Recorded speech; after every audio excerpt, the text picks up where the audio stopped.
Hello, everyone, and welcome to another Watch Me Work live stream. Today, we're going to work on a nice little animation, and look who's here on this side. Hey JK! everybody, good to see you again. It's been a while. It's nice to be back. Oh, yeah, far too long, far too long. Yeah, we're going to do a little bit of animation today on stream because I thought it might be fun to do another one of the classic 51 animation exercises. In case you've never heard about them, that's an article. Oh my god, we wrote this in JK wrote this in 2013. Can you We're imagine? very we're very old now, but that's okay. It's still good. Still one of the industry standards for animation exercises, which is great. Yeah, lots of cool exercises that are really worth doing. And we are going to look a little bit into exercise 23, which is the character being hit by something simple. I would also add that after the stream is over, if you're watching on replay, we will post a link to the animation exercises in the description, so you can find it yourself. It's really good exercises to go through. Yes, indeed. So I thought we could animate this little dude here, who is a mushroom guard. And I didn't want to do the classic toad mushroom. I wanted to use a different mushroom shape. And I think it might be quite interesting to actually, picture how that 3D shape might look when this character is leaning forward and backwards. I'm a little bit scared of that, a little bit of a challenge. Just say you're But not making it easy on yourself, but hey, that's what exercises are for, right? exactly. So I had this character in one of the D&D campaigns that I was DMing, a little bit inspired from Critical Role, who recently also had like little mushroom dudes in their campaign. And yeah, those are some mushroom guards that my players met in a cave. And yeah, and they became a fan favorite. So I figured I'm going to animate one. And yeah, so let's do a very structured animation process. So that means thumbnailing first. And yeah, I like to do thumbnailing in Concepts, which is a software that I think you can get like for iOS, for Android, for Windows, and macOS. And the really cool thing about this software is that it's infinite to all sides. So you can just keep continuing making scribbles, which on paper I sometimes feel there's like this friction to flip the page and start a new page. And yeah, I really like that you can just keep exploring and there's no page border that you could run into. Makes a lot of sense. So I figured for the first pose, he could just like stay guard, maybe be a little bit like tired or something. Maybe he's not that perceptive anymore. Let's see.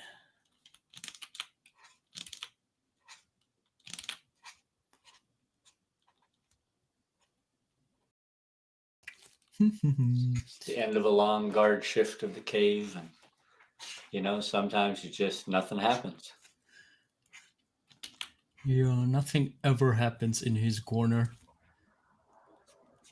Till Maybe today. he also, yeah, doesn't want something to happen. I feel like this still looks too alert with like, a line of action that goes up. Maybe it should I be was more like just thinking that, but I was like, that's all right. I mean, he might just still have that guard part beaten into him that makes him. still pretending. I guess it depends on if it's later in the shift and he's tired of being there, or if it's more like, oh, I don't know if anything's ever gonna happen. I'm just lost in thought. So Yeah, so we kind of need to decide for something. That's the thing that, especially in exercises, I sometimes notice if you ask people like, "What is your character actually thinking there?" Sometimes when we do exercises, people are just like, "Oh, it's just an exercise. I don't know what they're thinking," and I I think it really helps if you know exactly what the character is thinking and feeling. Makes it so much more like you can check against something. You have something objective that you can see if you achieved it. Absolutely. It's that's like the key to really putting soul in your animation is knowing what the character is thinking as much as humanly possible at all times. Sometimes they surprise you. Bubblegum Mhm. says hello in chat. Hey, Hi Bubblegum. there. Welcome. Anybody, oh, you got a cat in your face. Anybody Yeah. coming to visit, feel free to jump into any of the chats. We'll check in on them every once in a while. I kind of want him to lean on the. Oh, my cat really likes the circle around the mouse. I better switch that off, or she will pounce it. There we go. Oh, it's still there. Yum, yum, yum, yum. Okay. I kind of want him to lean on this spear, but I feel like I don't have that down yet. Oh, where did my tool go? This one. Rainbow, you are on my tablet. That's kind of making it difficult. Are these preset colors or are these the ones you picked? Those were the preset colors that come in concept, and I haven't quite understood the logic here. They do have like names. There's like some system behind it. Okay. Oh, it's a lot smaller now, but why not? Um, I kind of do like lean away from it. Maybe.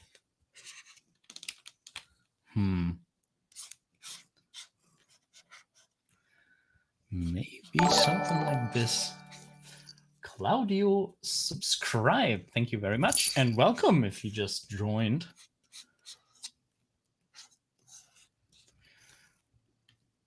Hmm. I'm not sure we got this down with the lean. No. Grab sketchbook from somewhere and see if I can. Oh, paper. Might not be infinite there. Rainbow, could you please go over there? That would be nice. I tried to play with her before this stream, but she didn't want to. And now she wants attention. Okay, so we have him lean forward, and now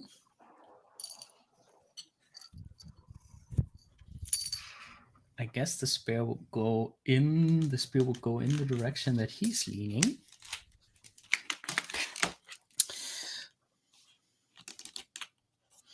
And maybe the knees are bending because he's really like coming down with gravity, with a case of gravity.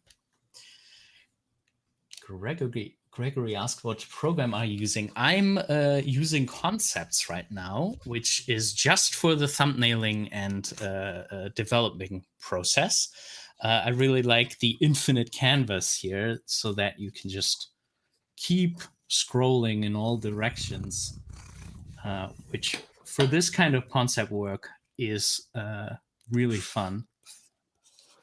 What if you had both hands attached to the spear instead of just the one, and it kind of joins in with the character? Because that's what I can't get the quite pose down I was thinking of, but Mm-hmm. then I obviously, speaking strictly on silhouettes, you will lose the spear, but then the spear can kind of come out of character after it gets hit. Yeah. So maybe if it crosses over, And then at least it pokes out on that side. Yeah, that's kind of cute.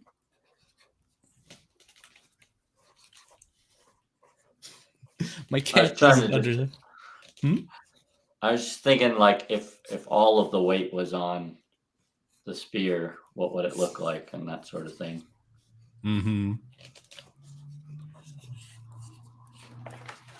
So, little tiny thumbnail, but I do like that. when you can see the top of his mushroom head. That Yeah. really sells the lean forward. Right, totally. Because In it's 3D backwards in space. my camera, but that's okay. Just to do. Oh, can you hold it up again? I can. Yeah, sorry. So I was thinking something like, all the way on it. It needs to be pushed even more, to be honest, but that was just kind of, the thought was Really just like good idea. really on the spear so that.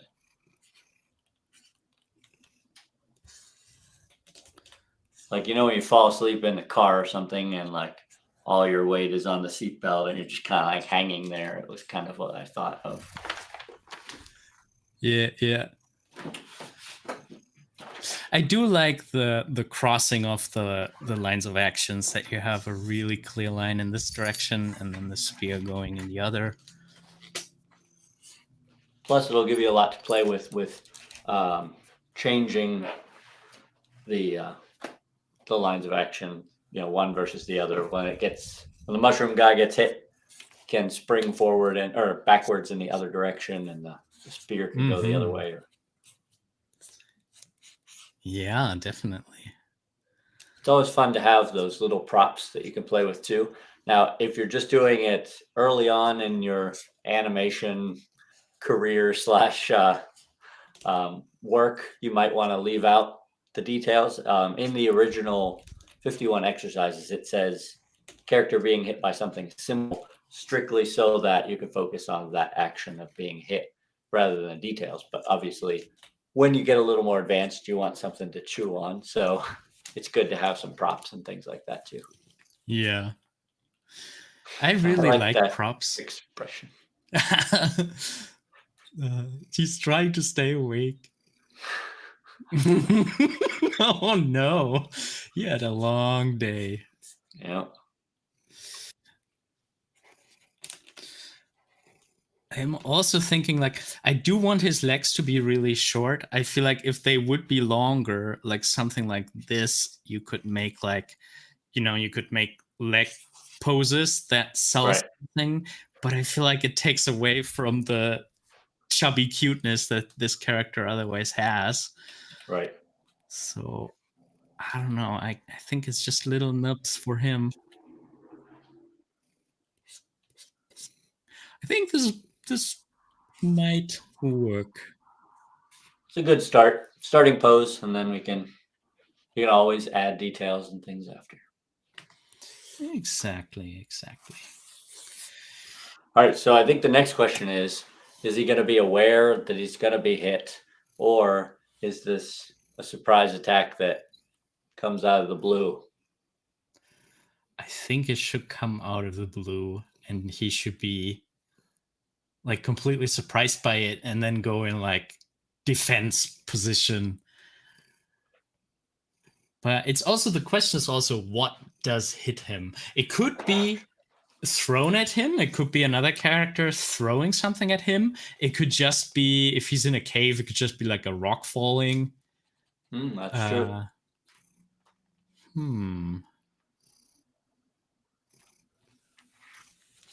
So acting wise, I think it could be quite interesting if something comes flying from here, hits him here, and he kind of jumps in that direction. If it's from the ceiling, I mean, I guess it could just come straight down and like go in this direction. And he could mistake it for something, for an attack. Yeah, that is true. So then the next other aspect we have to think about is how big is the object, how heavy is the object, and how much is it going to throw him off balance versus more be like just a quick smack, so that it doesn't really affect them heavily versus he gets, slammed to the ground. Those are two very. This is a giant rock. I don't know if that's getting hit so much as squished. Might make the animation a lot easier. I'll say 2 frames. 1, 2, done. Maybe a little bit of squash and stretch on the rock at the end. Oh That's a boy. good pose, though. I like the pose. So it could maybe just be like a little. It's amazing how much story you can get in 2 frames, right? Because right there, I mean, you have like a complete story right here. Obviously, you'd need a little bit of something in between so that you know where the rock came from, but it's still the whole story right there. It's very cool. Yeah. Yeah, I mean, storytelling keyframes, that's a fitting name for them. Yep. Onto a smaller rock. Yeah, more like. This is too cube-like. Maybe it's something that is like.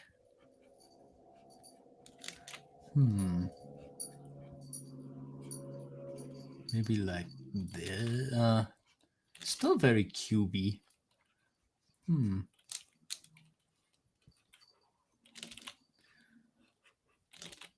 This kind of reminds me of one of my favorite animations in the inner world in that adventure game. There is the main character, Robert.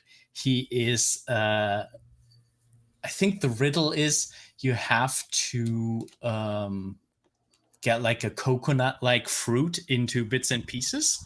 And the solution to the riddle is you wear a helmet, then you kick the tree so the coconut falls on the head, and then it splits when it falls on the head. And Nice. I had so much fun animating that. Because you could just, it's basically just a bouncing ball animation till it reaches the helmet, and then it had like little splinters coming off. And then just for like an hour or two, it was just following little splinters, following and making them faster. And yeah, basically like bouncing ball exercise. And that was cool somehow. It can be very zen to do something like that. Yes, indeed. So we probably want to reverse the line of action. The question is how early we do that.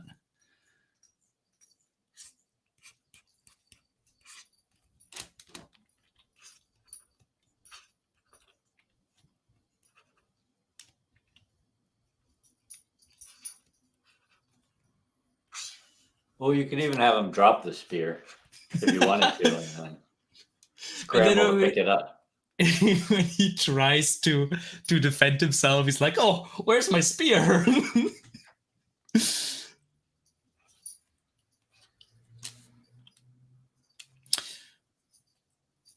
So how would it look if it would hit him and he would go even further down at first?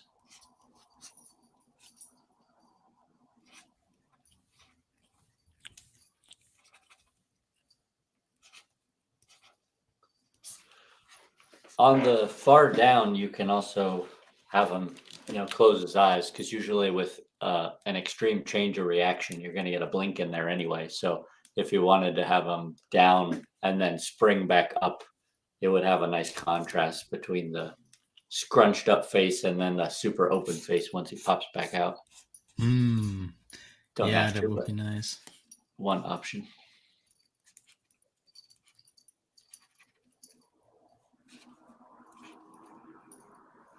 And the question is also, how far does he lose his balance?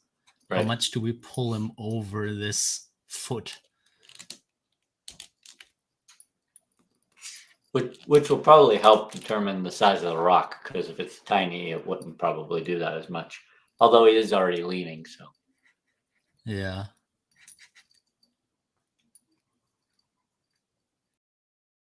Yeah.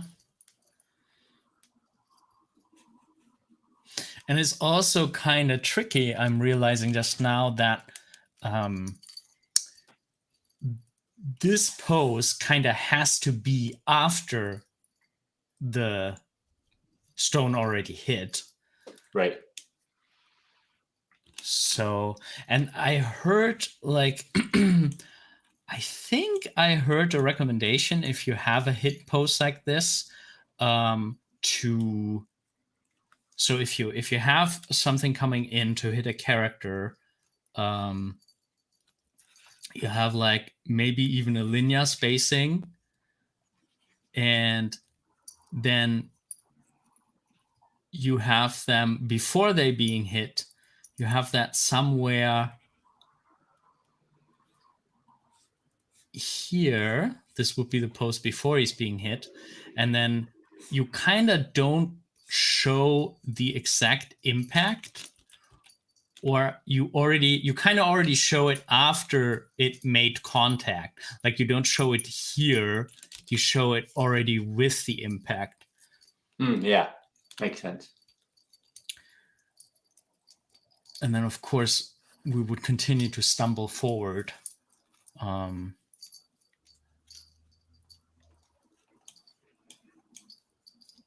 So this might not be the extreme. So we probably reverse them like that, the line of action from here to this one for the impact. Yep, makes sense to me. And then maybe when he's trying to catch himself, we have like the position where he's already opened his eyes back.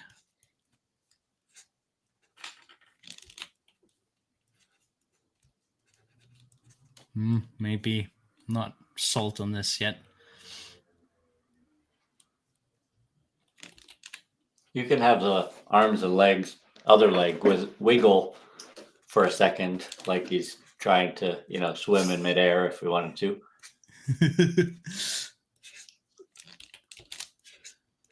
Aww. That would be kind of like a nice little ease/pause before he pops back up, if you're popping him back up. Yeah, we could keep him down here a little bit. What I like about this, if we really go through with him losing the spear, then I think we could use this whole pose of him. Well, actually, before he starts wiggling, so the spear would fall down. And after that's done, we would do a lot of the wiggling to draw the eye back up. Yep.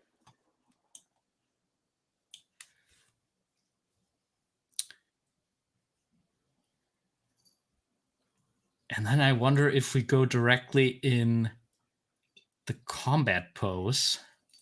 Like maybe you could just like snap into a I'm ready to fight, I'm ready to fight. Or you could do a just even 1 or 2 frame anticipation where he's even more squished and then pop him in to sell the change in a sense. I don't know. That one would be one I think you'd want to see in action because I'm not sure if it would read.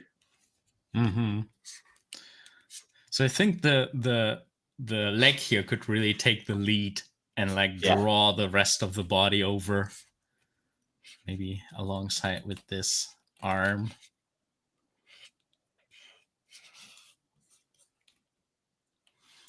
Maybe he's already mid-turn with the facial features.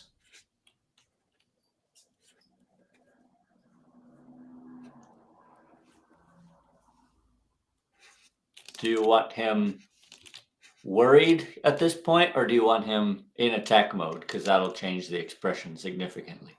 Yeah. So worried would be more something like this. Or he could really be like, nah, I'm gonna get you. I'm gonna get you. Right. Now that one is very dependent on the character. That's one of those reasons you want to know your character inside and out, because one character might be like, "Uh-oh, what's happening?" and another might be like, "I'm ready. I went to sleep. I swear." Yeah, no, I think he's greatly overestimating his strength, and he's like, I'm gonna get you." Sounds good. The question is if he realizes that he doesn't have a spear, or maybe he doesn't even care and he does like a boxer like stance. Yep.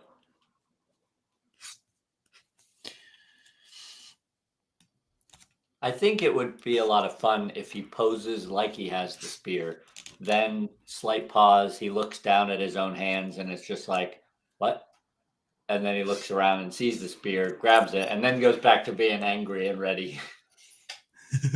So the only moment where he's like kind of concerned and kind of shook is when he's like, and then Yeah, he goes right exactly. back to, I think yeah. that could be fun.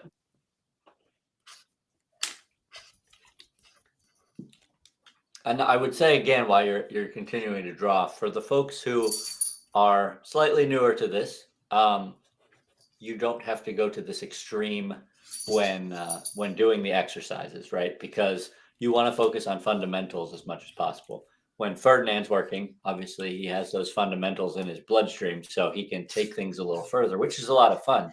But don't devalue a very simple exercise that is nailed 100%, because that'll really get your skills to a whole new level. At the same time, you want your exercises to be a little fun because you got to stick with them. Otherwise, you don't do them. So, balance of both. Yeah.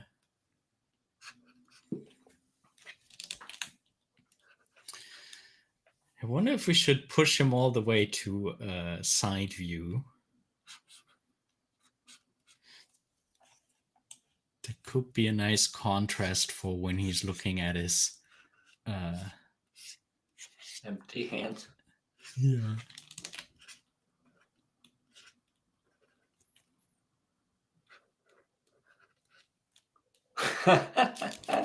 That's a great hand right there.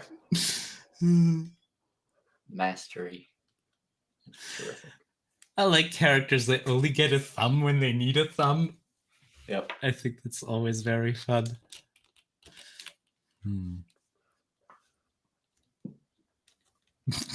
Oh god.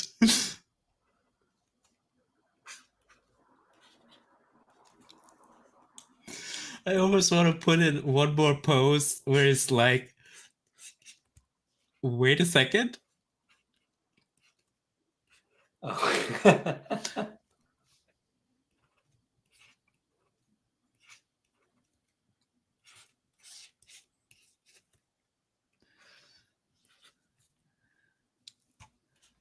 And then he goes to pick up the spear. That's like the pickup motion is probably one where we could really do like a 3-dimensional thing.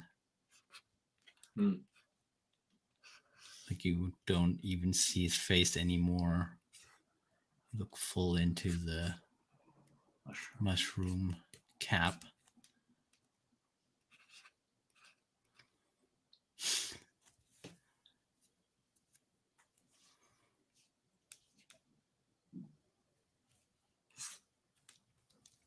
Of course, he has to stick his butt up more.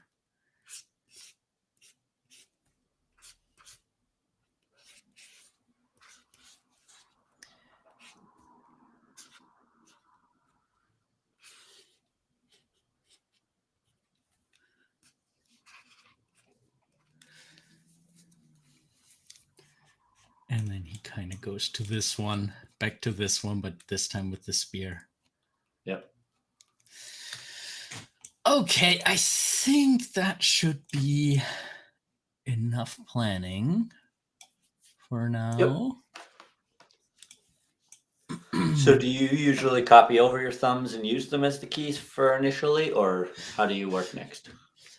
It depends. I really like doing thumbnails on paper. Like that would be one of the steps that I actually do in a sketchbook. And then I don't bother scanning them. I just have the sketchbook next to me and draw them again. But I think in this case, I'm going to copy them. because I already like that visual flow a lot. And sometimes there's also the danger that you lose that flow. Yep, it's true. All right, Again. and so for the audience, what program are you moving into from that one? I'm now going into Clip Studio Paint. I've been doing a lot of animation in it recently, and I really like it. Yeah, it's a very, like, it's more known for digital painting. Okay.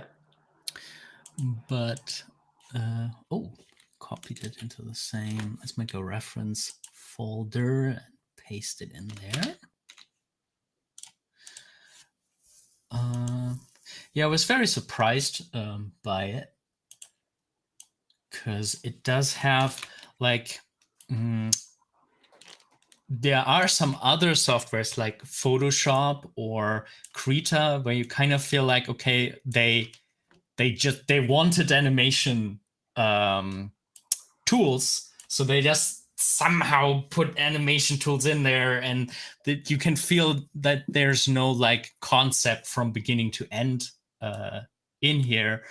And in Clip Studio Paint, I feel like they really actually they sat down, asked animators, hey, what features do you want? What do you need? How should it work? So the way how everything is set up, I really like in Clip Studio Paint. Adagi asks, no more open tunes. I'm still doing open tunes, and I probably keep doing open tunes for the like if we have software tutorials on the channel, I'm probably going to do mostly open tunes because it's free and everybody can just use it. But I really, for my own projects, I probably going to use Clip Studio Paint now. All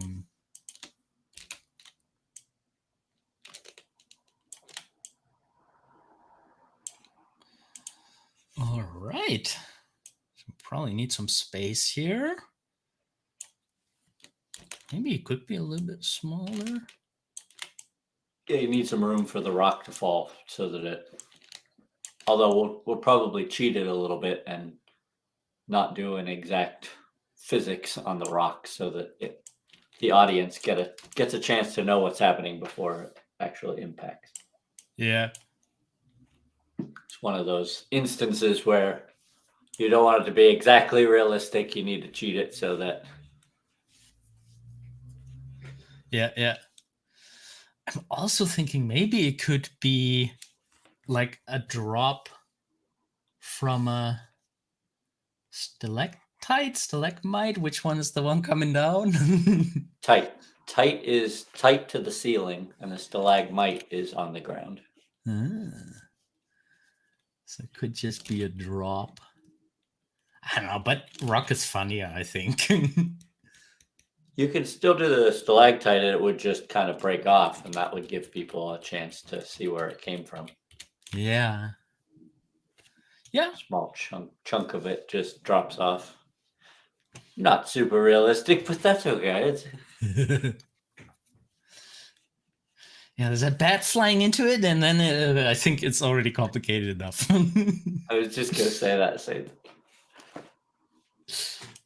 All right. So number 3. A bat with a pickaxe comes over, starts chipping away at it. No, now we're getting into a full animated short instead of an exercise. All right. So I wonder if we should actually do a little bit of construction, like,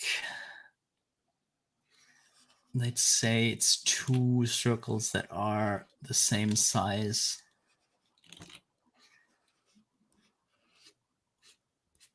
Roughly.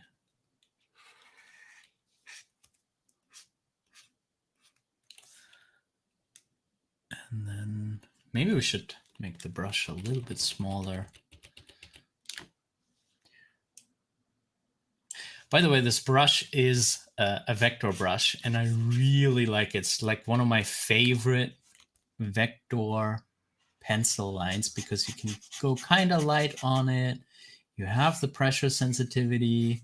and it just feels really good in Clip Studio Paint. That's actually one of the main reasons why I'm using it, because usually vector software is not that good with something that looks like pencil lines. Yeah. It's great how much better they've all gotten though, because I remember in my old Flash days, you had one brush and it was all terrible. So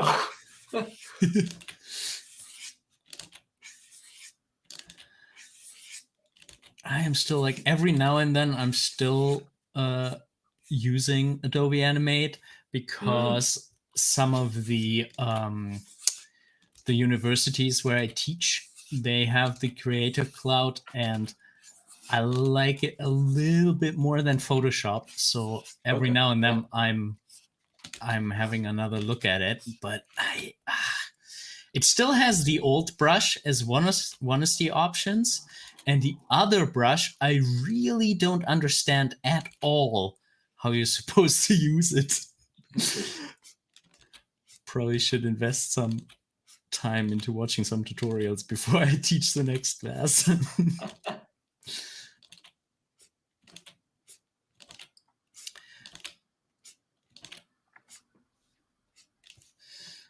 Okay, and then let's say the face is like halfway on the second ball. Okay, you can see that I'm still pushing it, which sometimes you shouldn't do because it might get you a worse pose than the one you had. but it's an exercise, so you gotta try stuff, and if you can always go back if you need to.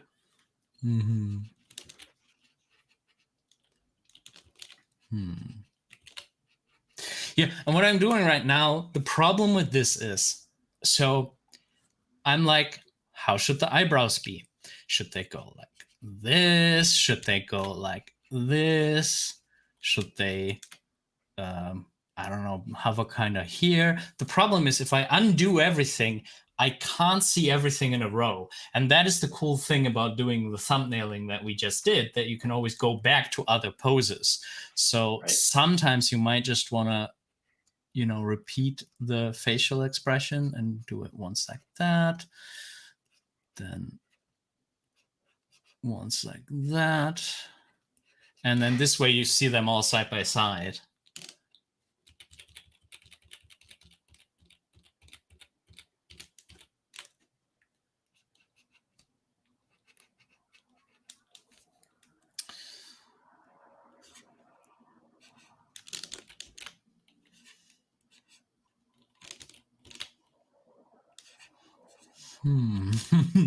Where exactly do the arms go?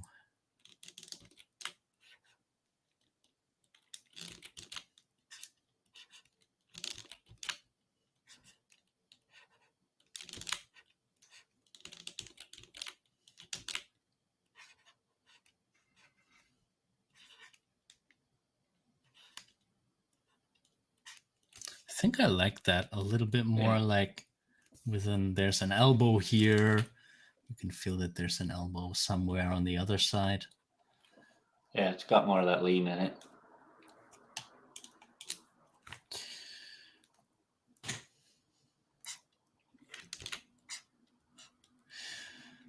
So what I did here with the spear, I don't want to give the spear a lot of detail because that would be very annoying to draw.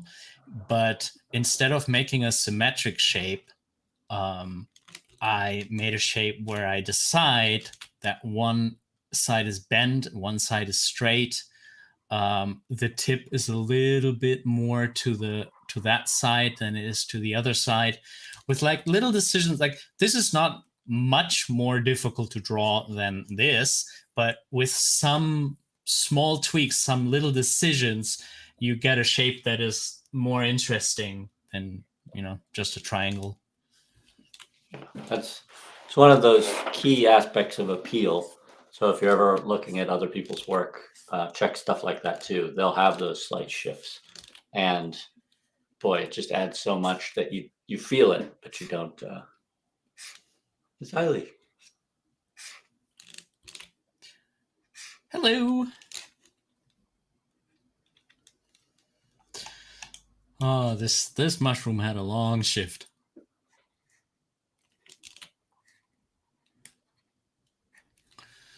So I do wonder if we pull like a little bit of a, like, you know, in cats and like horses, they have like this little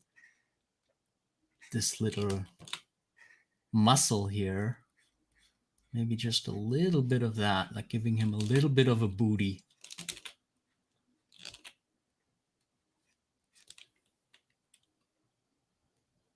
I think that's better than just the round shape, right? It changes the feel a lot, right? Like, so I wouldn't go all the way to better or worse on this one. I just think that it changes enough of it that it's an artistic decision whether you want it to be a little more anatomical or whether you want it to be something really uh, chubby and just cartoony kind of thing. You know what I mean? Yeah, yeah. Both good. Just have to make a decision on it.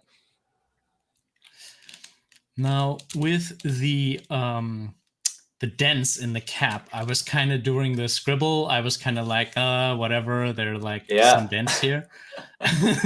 We kind of should probably decide on a fixed number and stick to it.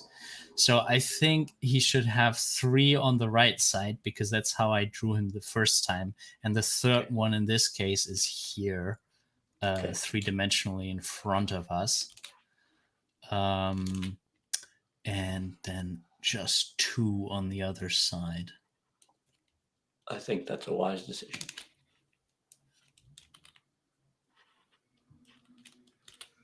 Maybe like, oh, that's a little bit too big.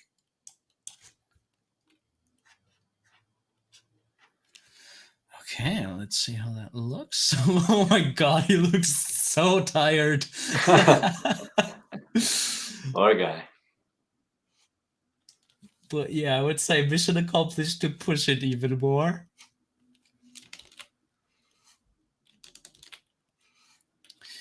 Okay, I do want to draw the front line so we have something to track while we animate him. And I think I want one line on the top to track the top of it. Maybe we should have,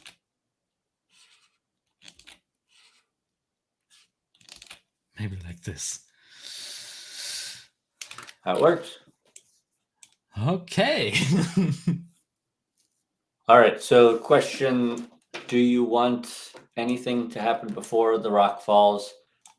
There could be even a blink in there, or there doesn't have to be.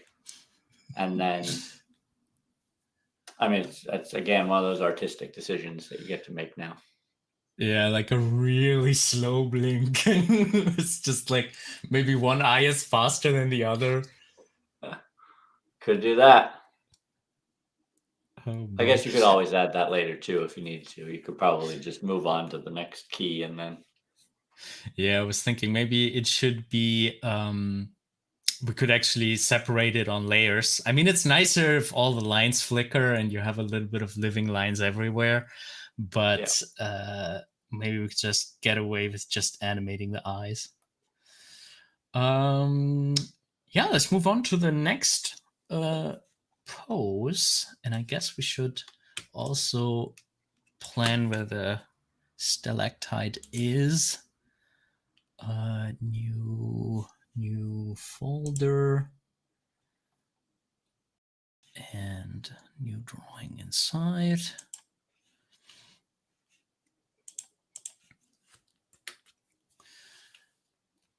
So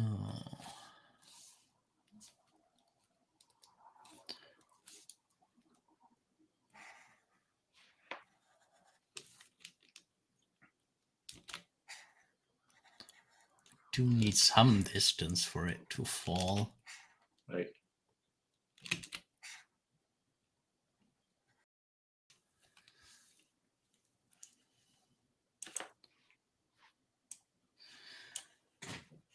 And then a layer for the little bit that breaks off.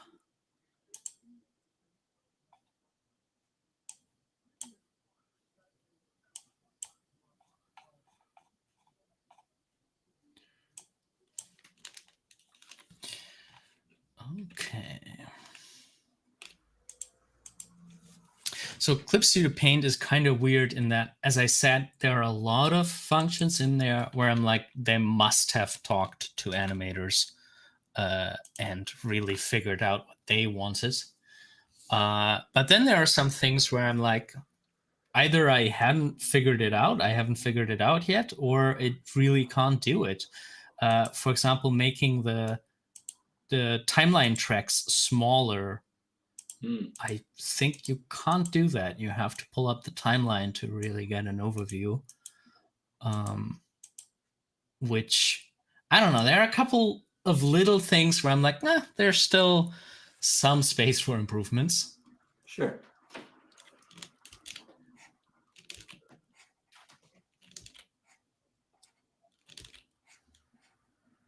And if one of you ever tries Clip Studio Paint for the first time, in the animation setting, you have to set Clip Studio Paint to playback settings, play in real time. For whatever reason, by default, it's set to play all frames. So if your computer is too slow to play everything in real time, it's gonna try to show you every single frame and play the animation slower than you animated it.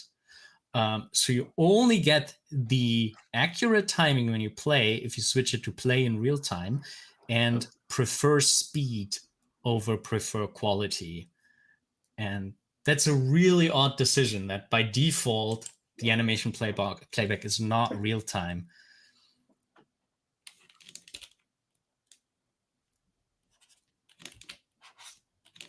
I guess they count on people having a really good PC. I don't know.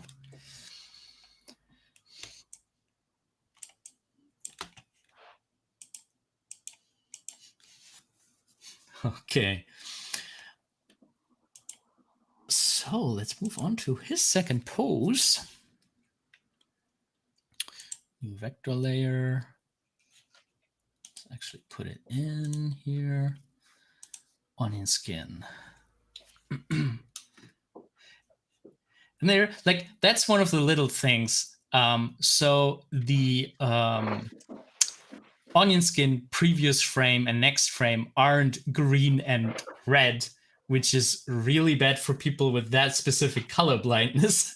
But they decided to use blue and green, which that's a good default decision to make because some people cannot differentiate the red from the green. So it's a weird mix of they put a lot of thought into some stuff and a little bit less into other. There.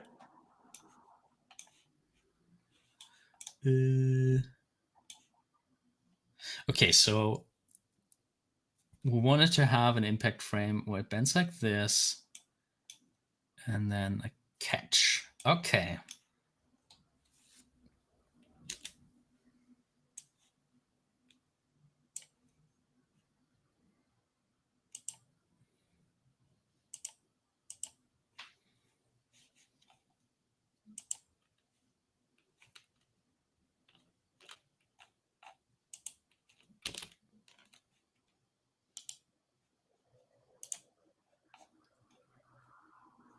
Oh,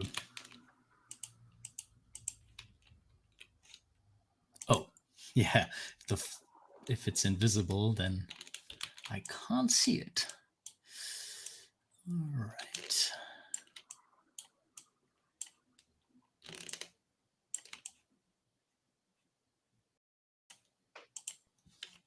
Oh, did I hit cancel?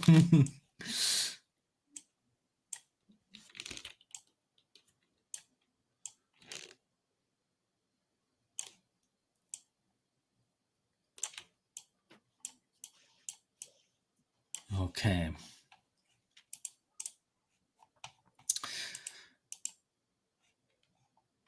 Okay, that's already getting confusing. I think we should reference that separately. That's a little bit too much going on. There's another thing we can also try. Like, I've becoming more and more a fan of flipping. So we could just flip back and forth, not using onion skin, actually switching that off. So we're flipping back and forth and trying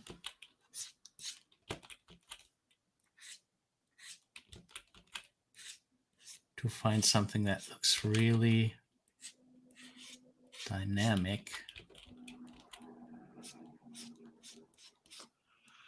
This is the old days when you only had 2 pieces of paper and there was not really onion skinning at all. Yeah. You just flipped and flipped and flipped, and sometimes those papers got really wrecked by the end. But man, I think it's the way to go. I was always surprised that nobody made, like, everybody just seemed to go toward onion skinning, and nobody seemed to really care as much about flipping when it came to development of software, which always surprised me because I mean that's just how you did it before. Yeah. I must say I do really like, especially for like these big poses, I do oftentimes prefer it. And I even do it in 3D as well. Like I set a or most of the 3D software, they do have a default shortcut to jump to the next set keyframe.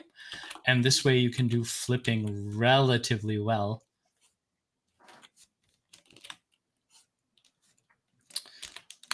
Let's see, maybe we can push this even more.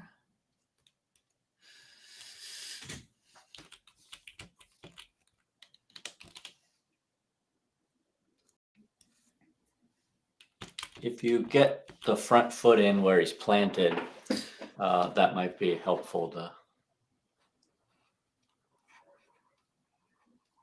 Yeah. We should move him even more. Yeah. Yeah, get him really out of balance. I think that would be nice.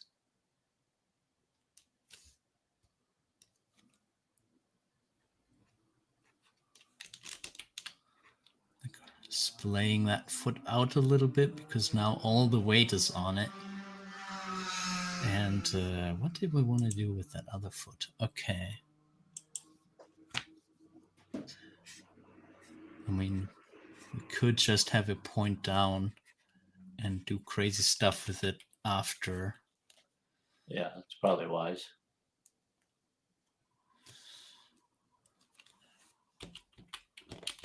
Yeah. That's pretty nice.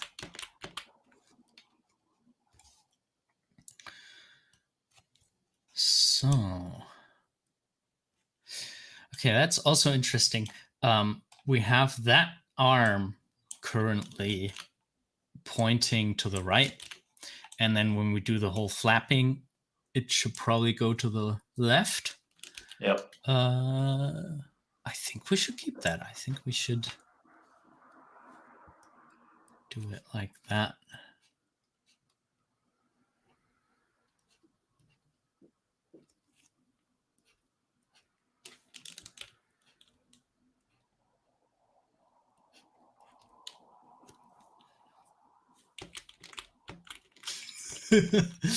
Oh no.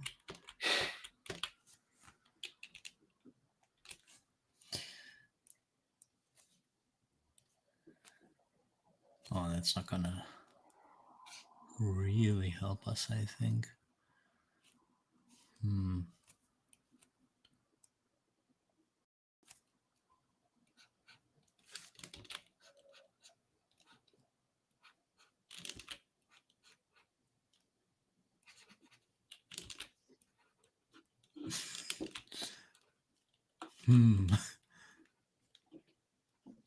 Maybe like this. Oof. I think we overdid it a little bit with the anatomical correctness with the arms here. I think we just need to go stubs. Yeah, especially at this point, because then there's nothing to grab that spear with if you just have the little stubs. Oops. And it makes the appearance of the thumbs later more impactful, I think. Yeah. Yeah, makes sense.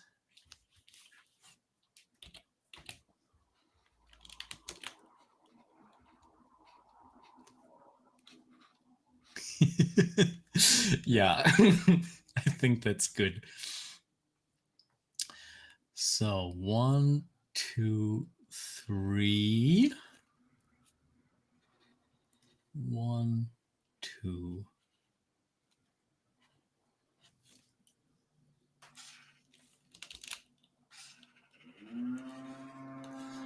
Okay, let's see.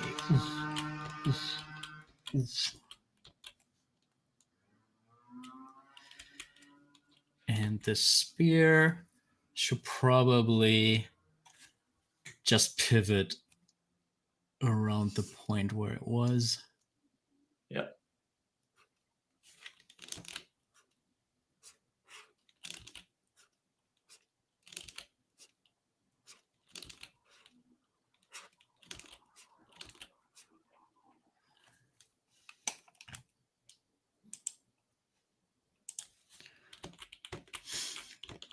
Aww.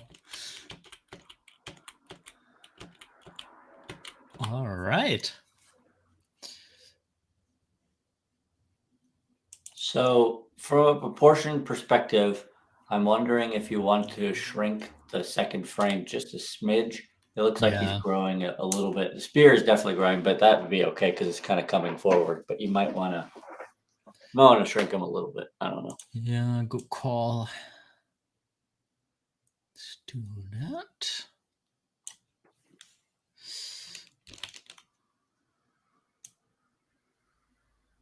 Yeah. That's yeah. There we go. That's cuter. It is. A little chubby one. One really cool thing is also with the vector layers, there's this correct line tool down here where you can nudge lines a little bit. Nice. And that's really good to like sculpt the shape a little bit after the fact. And because it's vector, it's not gonna get pixelated.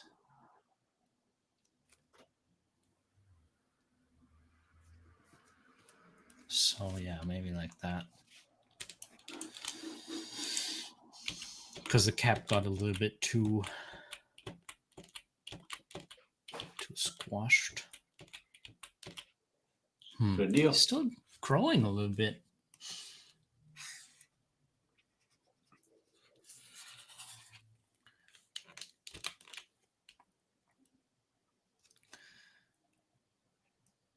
Okay. And then one thing to always look out for if you do something like this is to check if the foot is still on the ground, which it's not.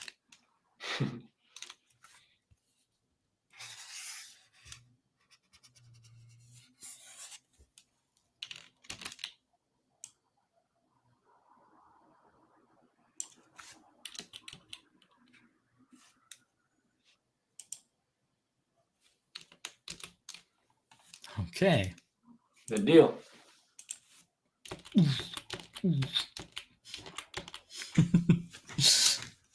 Okay. Oh god. Then we go for this little catch pose.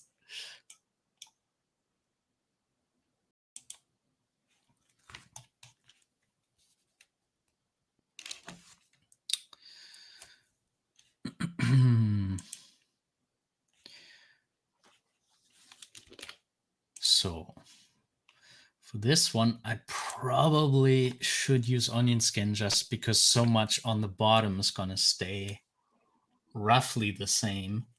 Right. So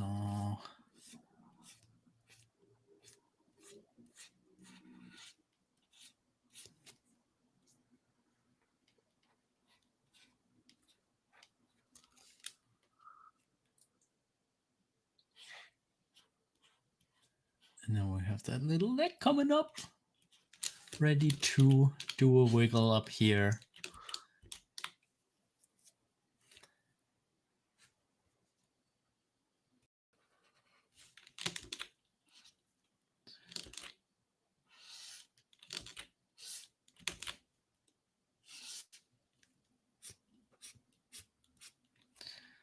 Okay, let's go back to flipping.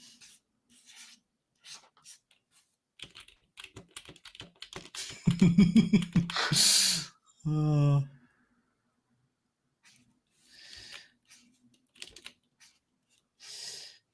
this arm could be on the way up. I think that's good.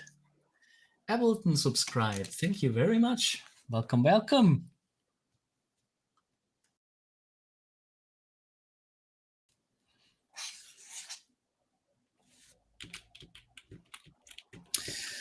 Should we really do that strongly? I think you need to keep it back so that when he picks up the spear, that's when you get the full impact of the. But I don't know. I think it could go either way. Yeah. More like a side.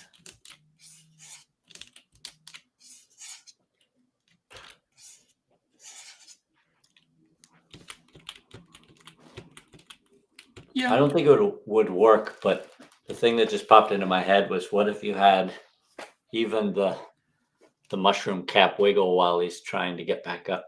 Like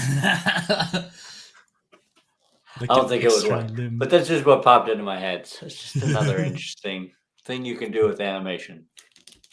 Yeah.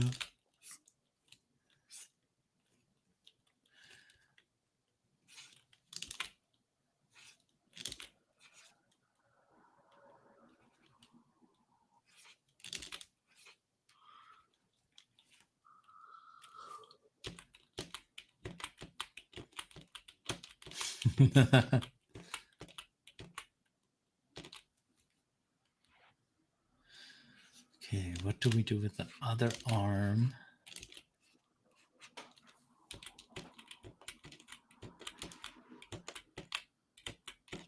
I think that's okay. What if you went up further instead of down? It might break it too much.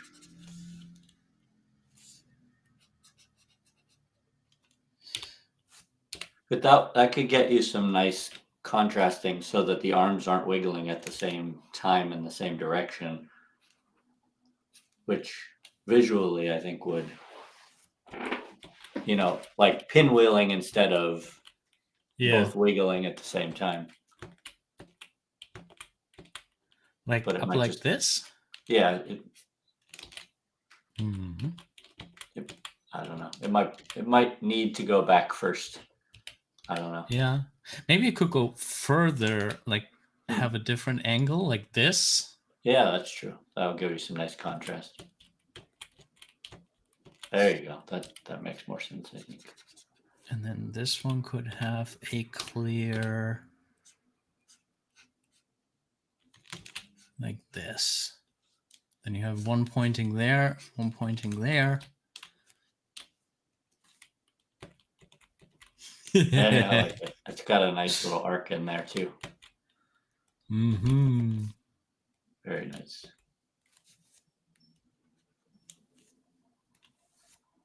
And then you gotta get your spear on the ground. Oh yeah. That you could probably add a new layer because it's not moving again. Yeah. You don't want to redraw that 1,000 times. New folder. Spear. I haven't named a single layer. As it should be. Spear. Interestingly, I find that when I'm doing exercises, the act of naming layers and folders tends to draw me out of it a little bit. So when I'm early on, I'll usually, and it's not really probably a good workflow, but it's interesting psychologically that for me, like, I think that's partially working on paper for so long. I was used to just scribbling a number in the corner and then moving on instead of actually naming something and having to go to the keyboard and type stuff out. It's just interesting how that digital element can pull you out a little bit. Yeah. Yeah, I can imagine. But you got to do what makes sense to do. So what are you gonna do?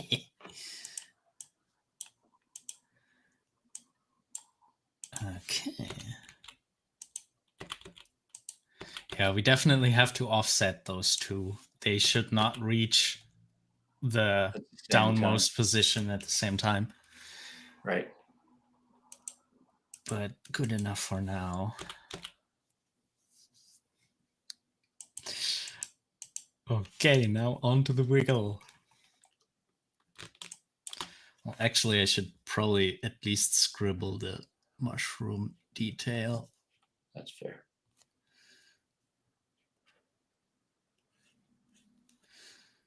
One, two. Okay, not you.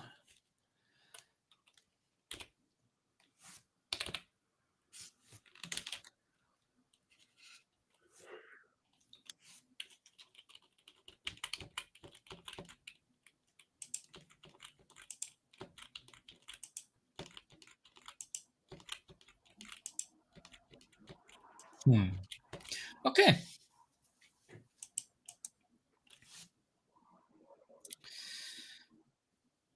I think it's really good that we have like this little wiggle moment down here, because we did so much. We had a line of action, we reversed the line of action, we reversed the line of action again. If you keep doing that, it can get a little wobbly and flickery. Right. So it's probably really good for the overall like rhythm to break this flip-flopping. Yeah, that's fair.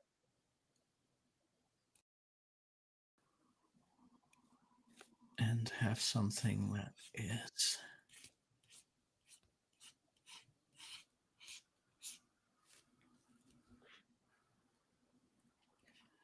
just a slight variation.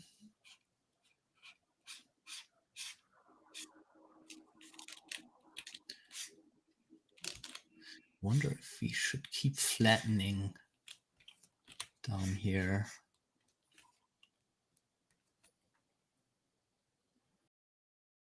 I kind of like that though. A little like a belly bulging over.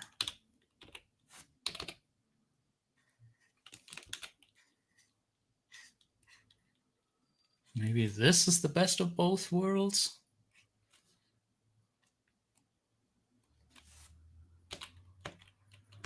Yeah, that works.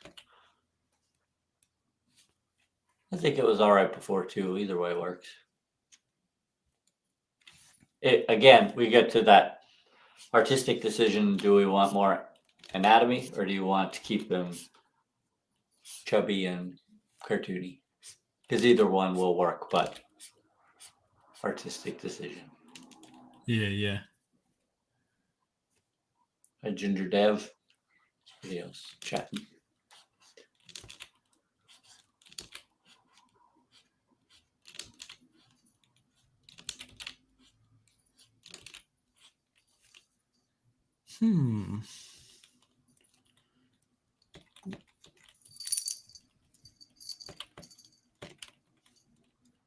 My cat comes back to help. How nice of you, Rainbow.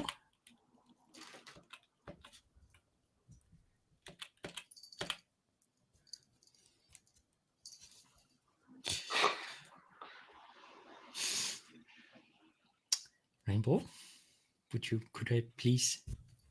Thank you. Okay, so we could have the cap flip over a little bit more, but that might tip him too much out of balance for too long. Although, yeah, if you come straight back, then you'd be okay with that. I think if you want the full wiggle, then he's gonna need to stay back a little bit because. Yeah. But again, it's a matter of how far you want to push the cartoon aspect.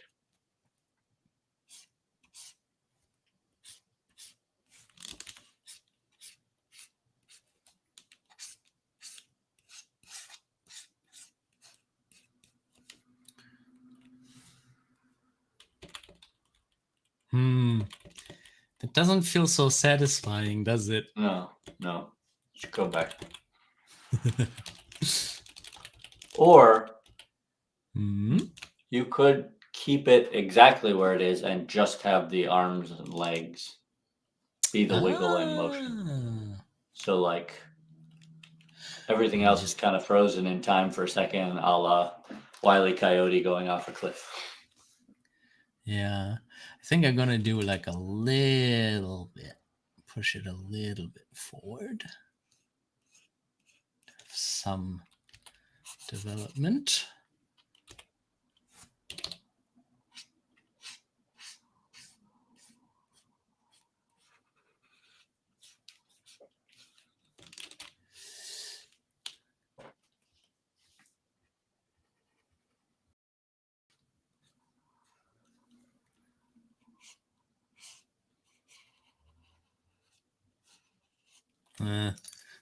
Probably looking a little bit too. Yeah, so that's the problem with onion skin. We have something that, like, we followed the lines, we drew something a little bit around the line of the onion skin, but it's just flat and weird, and I don't know. All the life went out of it. So if you just draw straight over top of that, but freely, I think then you probably end up in what you're looking for. Exactly.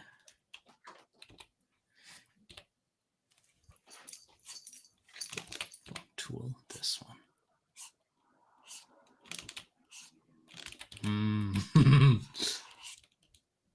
I don't even know if you need, there could be a little more of a hard edge on the cap part there, and I think it would still work fine. Yeah. You don't have to have that. Yeah, because like right here you have. It's pretty, it's getting flat there, but it's probably all right because we do have a lot of other smooth curves. Yeah. Whoops, that was very dark. Or just press 1 too little. Because for some reason you have to press 2 times for the pencil.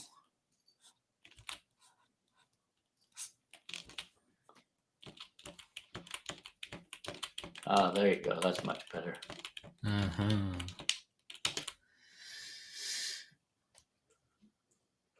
get those arms swinging.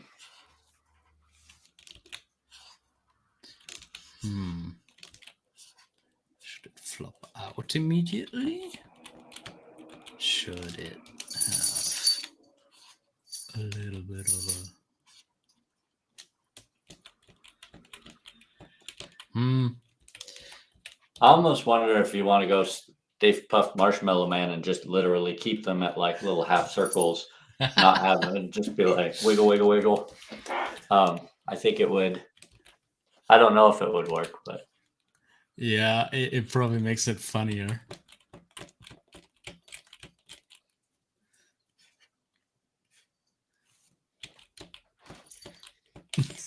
Okay. Yeah, and then the next one, when you just have them going back and forth like wild, I think it'll land really well. Yeah. Oh yeah, that's gonna be cool. So.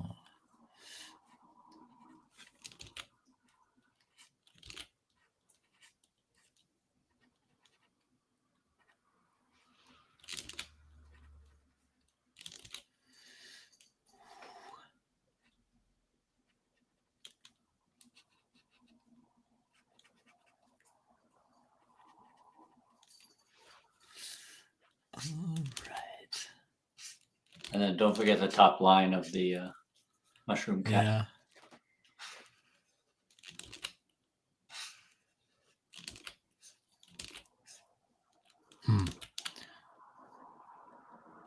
So it's turning a little bit, and maybe like this. Yeah. See. That's great. That's really fun. I dig it. Nice. So let's trace this with the arm and leg in a different place. I think that should probably be enough for this. Agreed.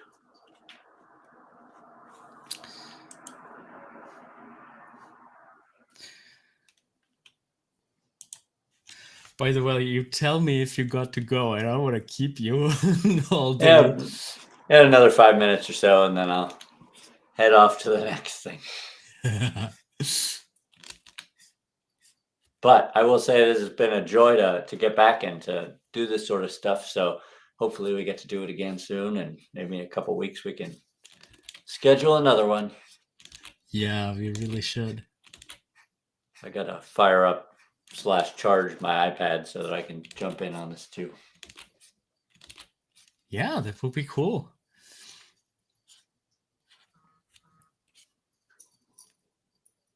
And if anybody has specific 51 animation exercises that you'd like to see us tackle, definitely leave a comment or send us an email or something, because it's always good to know what other folks would like to see. Exactly.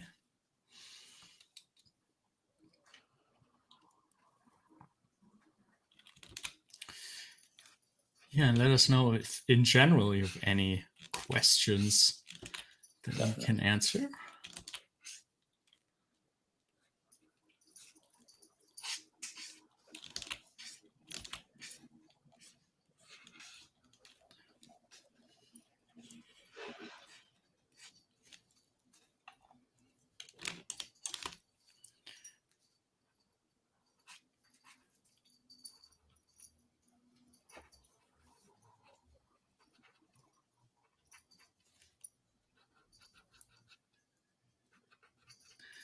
I think I like the smaller eyebrows. Not sure how we had it in the beginning. I think we could make them even smaller. Just little.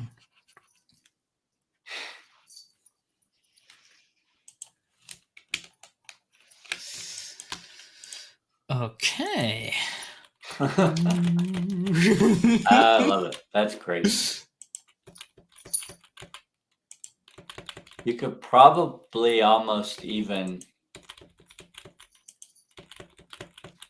like after you're done, you could probably dip the whole thing just very subtly down as he's trying to correct and then swing him back. But it's just kind of a matter of how far you want to take it.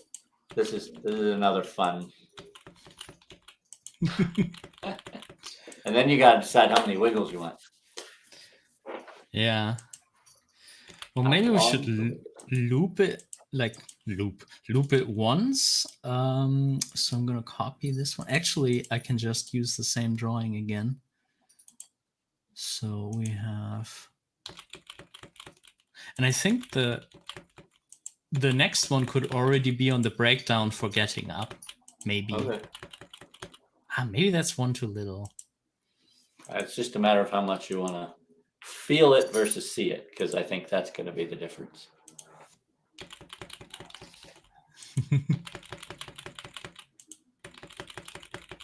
It's definitely a fun one. Mm-hmm. All right, well, I'm gonna bolt, leave you to your work, but thanks again for including me this time around, and we'll jump back on soon. Yeah, always. It's always a pleasure to have you here, and I'm really looking forward to the next one. Absolutely. Well, have a good one, everybody, and Ferdinand, and we'll see you later. Yeah, see you. Bye. Bye-bye. Awesome. That was really fun to have JK in the stream again. We should definitely do that again. And I'm going to keep going. I think I want to do at least the blocking. So all the poses we planned for our little mushroom dude, I want to put them in. Yeah. So if you like the way how I talked about animation, you might want to consider joining us on Patreon. We do have a group mentoring tier on Patreon. If you want me to give you feedback on whatever you're currently working on, that could be an animation, that could be just a story idea, a storyboard, an animatic, anything like that, anything art and animation related, and you want my input, then you could join our Patreon in the group mentoring tier, and month after month, I'm going to give you feedback in a group mentoring call. The other students will also be there, and it's really great. We all learn from each other's projects, and the other members also chime in and give you valuable feedback. So if that's something you might be interested in, you might want to check that out. So for the group mentoring specifically, you can go to animatorisland.com/group mentoring to read a little bit more about it. And if you just want to support us so we can do more tutorials, more live streams, then you might want to consider just giving us a little bit on Patreon, patreon.com/animatorisland. Okay, I'm on a quick break, and then we gonna return and continue this animation. And yeah, talk to you in just a little bit. Actually, let's put on some music. So let's see where the music is. Oh, I gotta change some mic settings before I can do that. There we go, stereo audio. And then getting my music ready for you guys. I have to do my own music until I find it. There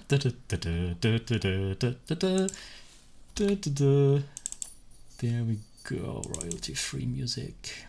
Film straw, here we go. You can't hear it yet, can you? That's the beauty of live streaming, always trying to solve technical issues live on stream.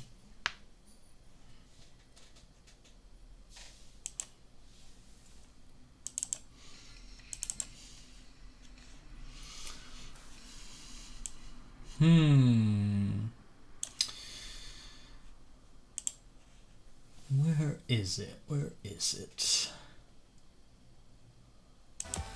There you go. You should be able to hear that now, right?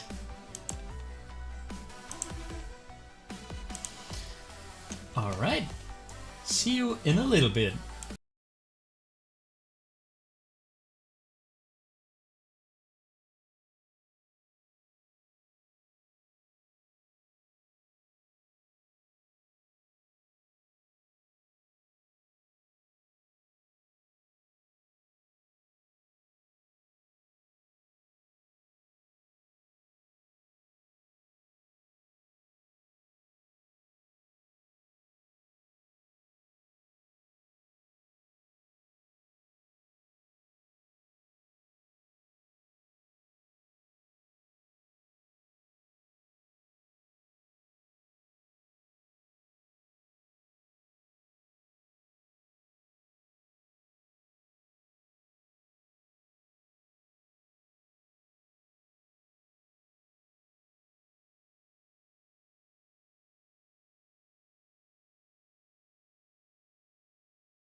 Okay, and we're back.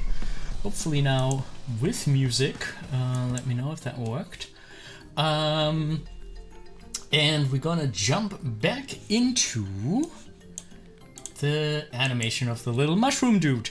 I'm gonna show you what we have so far. So we have our brave guard, standing guard, and then he gets hit with a rock falling down from this stalactite.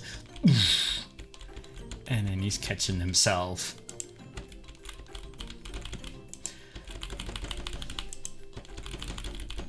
Yeah, just flipping through it, I think I already like this a lot.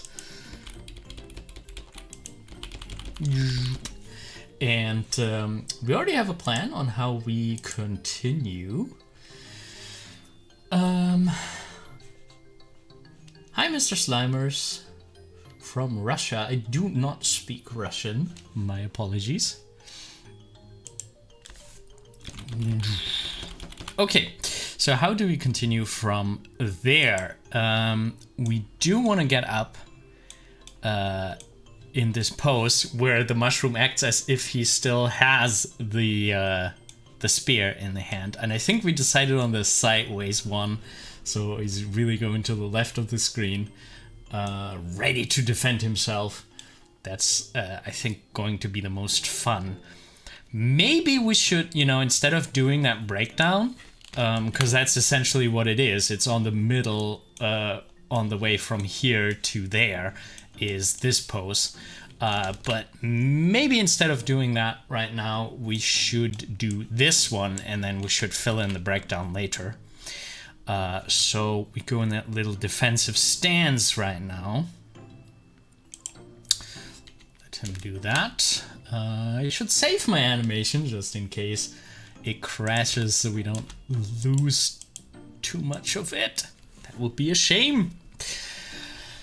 Okay, now we have him fully pointing to the other direction. So let's add a new image. And you know what? I should probably, that's another cool feature. We have like a light table where we can put other drawings in. And I would put the drawing from the beginning, I'm going to put into the light table as a reference. So this is a little bit confusing, you know, because we're seeing two images at once. But I think it's going to help us to keep it to roughly the same proportions all the time. So let's start with that base here. Trying to keep that circle the same as in the first frame. And then we have a moment where you could push himself over. I want to make sure that his stance is like really solid. Now there's a little bit less of a like spread, you know, his leg really spread out to the side because the weight was on it. But now I'm going to put the weight on the other foot, and the other foot can now be set a little bit forward into like a wider stance. So let's see what we planned here. This is a really wide stance that we planned here. Maybe we should do that. Maybe we should, you know, pushing things is always a good idea. Although it is already quite far. So maybe like this. And then the cool thing about this is if we push it that far, we can go over into the shape of the bum here. But we're gonna see in a second when we flip through it if this actually works.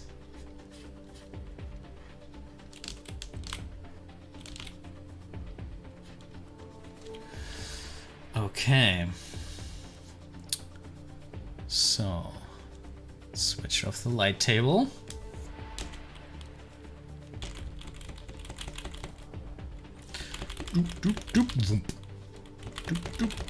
Whoop.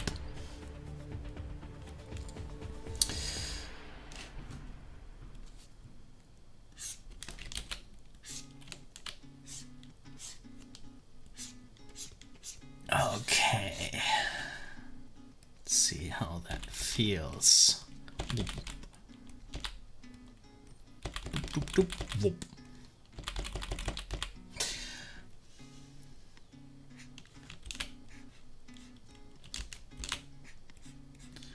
Leg got smaller, so we do wanna.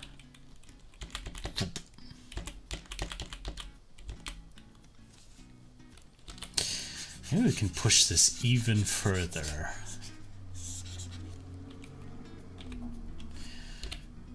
So if we have a little bit of a bum going on here, and we have him really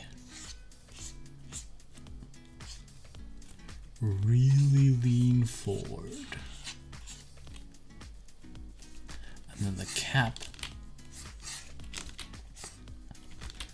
is kind of sideways here.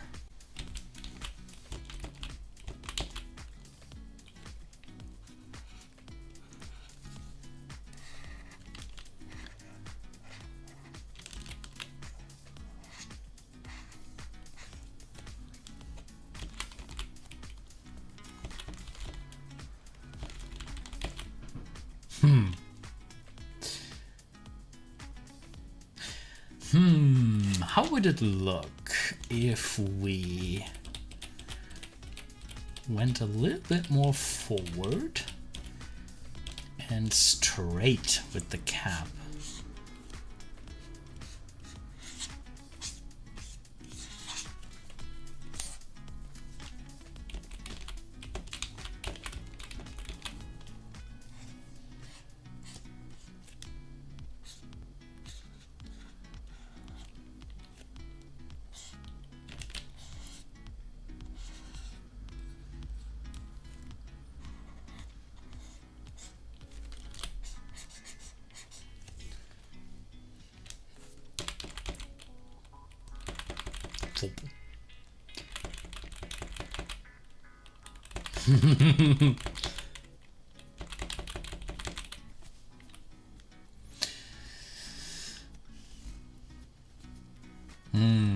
That second ball that we have in the mushroom dude should probably be a little bit lower.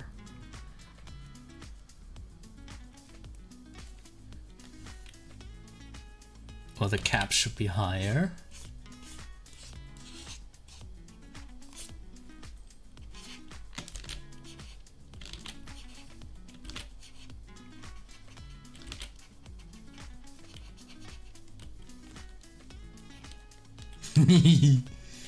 He's ready to fight.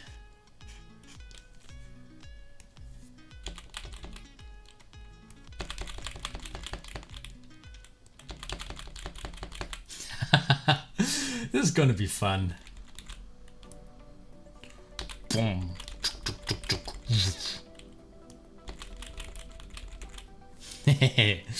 Okay, so let's see how we had the arms in the scribble. We had made a little fist here.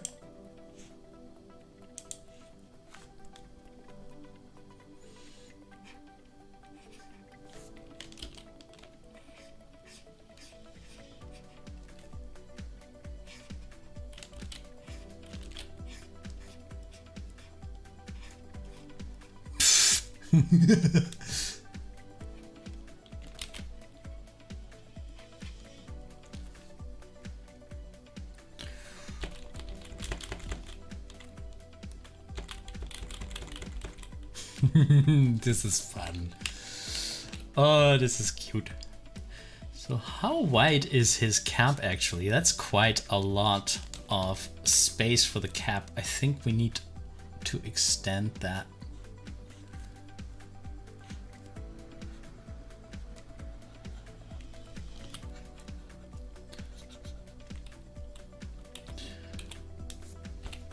So So we usually had 3 dents on this side, but I would say from this angle we can only see the 2. And we can only see 1 on that side. So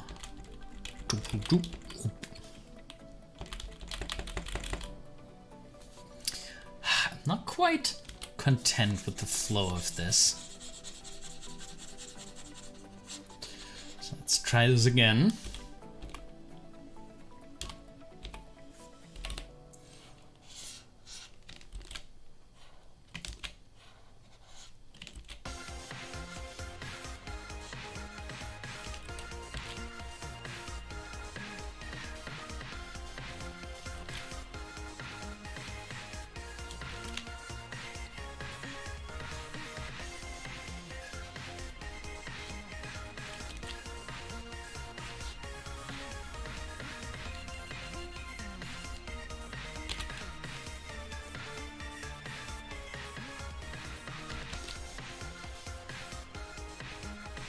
Okay, maybe like this.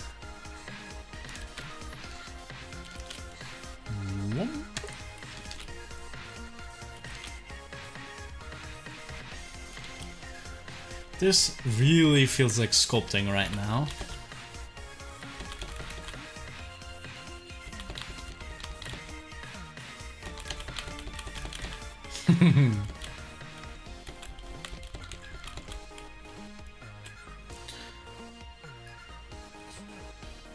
Oh, I lost one of the images. What happened here? So this is actually number 3 first, and then number 4. Okay. Now all the images are back.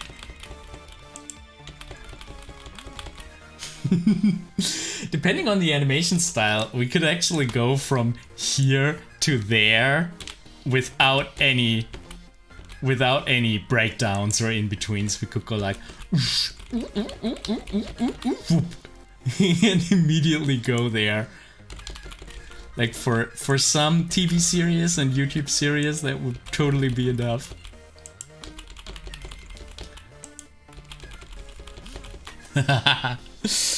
Oh, I like this dude. This little mushroom dude. Okay, so let's have a look what we have for the next pose. Him looking at his empty hand. Oh boy.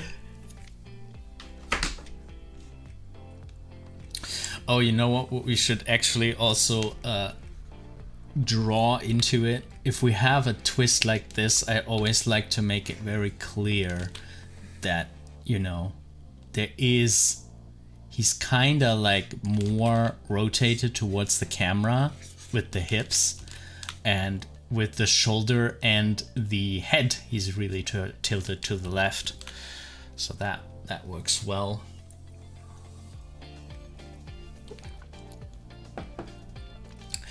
By the way, people in the chat, if you have any questions about art and animation, I'd be really happy to discuss some topics while we animate this.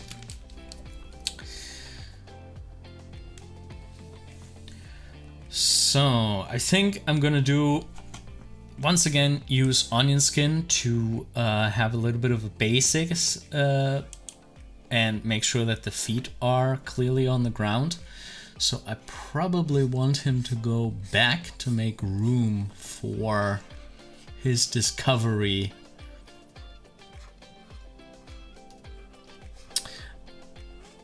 Which puts a little bit more weight on the back leg.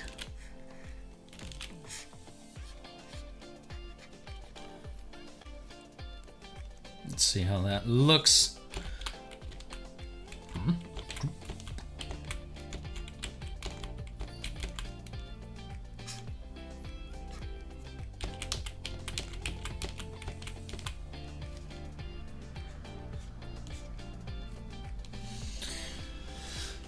Okay.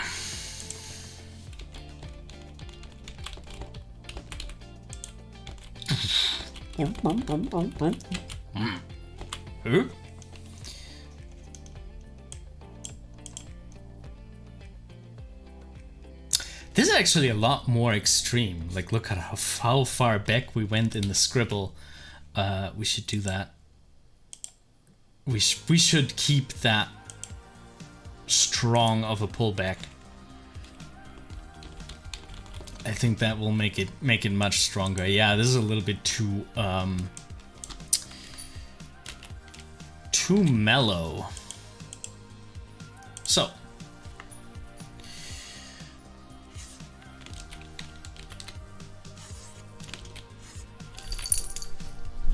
my cat is back, running over the keyboard and over the drawing tablet.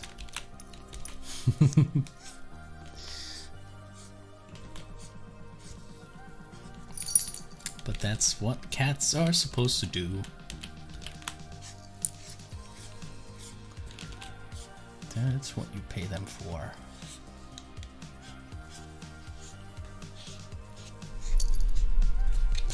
I like this bean shape. Really scrunching together.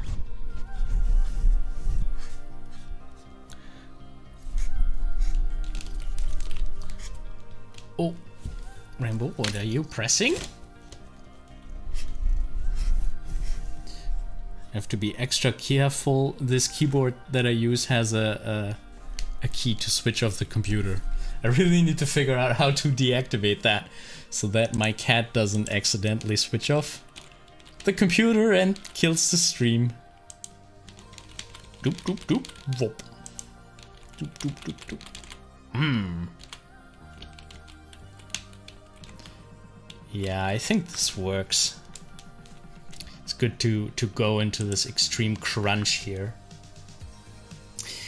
And now my cat is completely on the drawing tablet. Rainbow, would you please not do that? Would you please not? Could you please not do that? She doesn't want to listen. Can you imagine?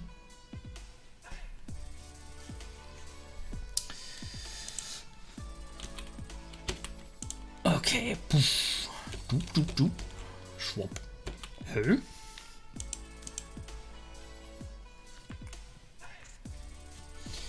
Okay, cat. Make some room on the drawing tablet for me. It is my drawing tablet. Rainbow, I'm pulling your hair. If you stand, she has quite long hair. She's a half Maine Coon mix. Would you please move? No? So sorry. Whoop.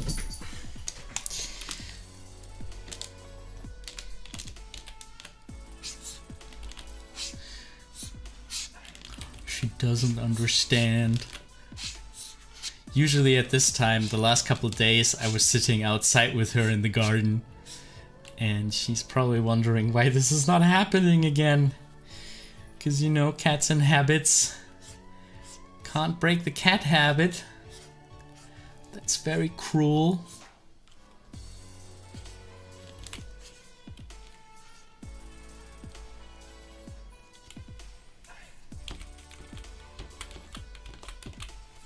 Okay. Yeah, I think this could be very fun.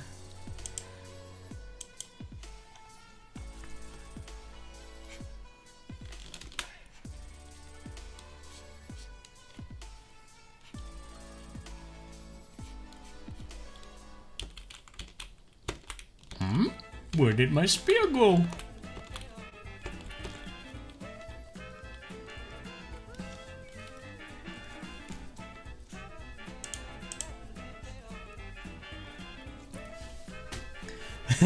The only noodle says, "Oh my god, a cat! How cute!" Rainbow, you got a fan.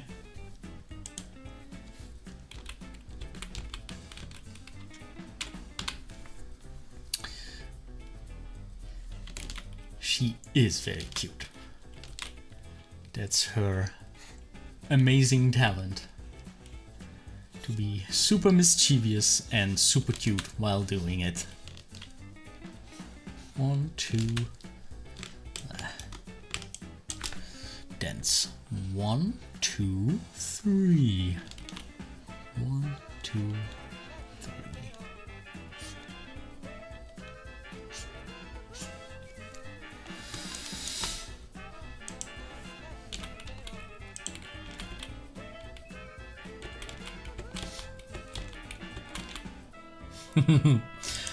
What did we do with the mouth? So we had this little O shape the whole time. I wonder if it should be something else.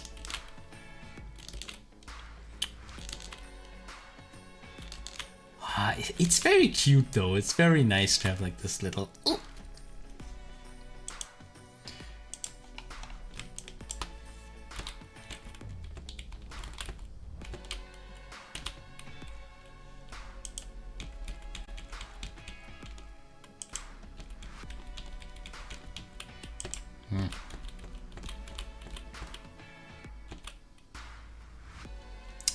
Okay, something is not quite right with the size, I think. So I think the legs are okay, but let's start here at the bottom and push it up a tiny bit.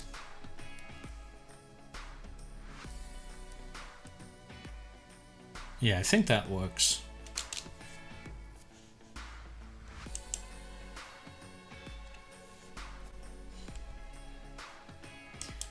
The Only Noodle says, I love cats, but I'm sadly allergic to them. Oh no!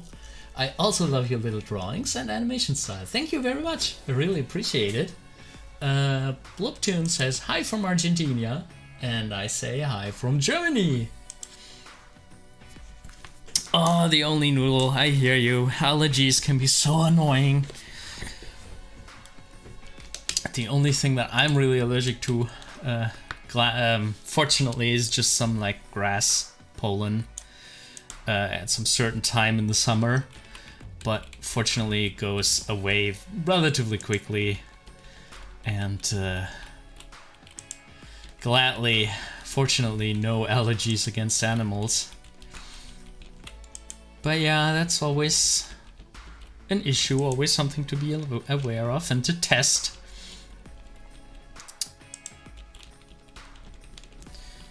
Have you tried it with animals? Like there are some breeds that I like are like hypoallergenic, or what's the word? Where people who usually are allergic to them are not allergic to this specific breed. I feel like for dogs is very often is like poodles or something are very good for people that are usually allergic to dogs.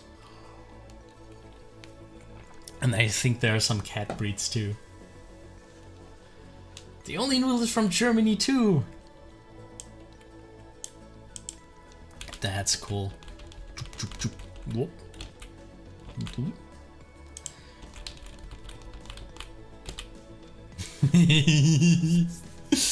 And then because I'm silly, I had to put in more work by doing a little like, one moment pose. Of course we gotta do that one. It's so unnecessary, but fun.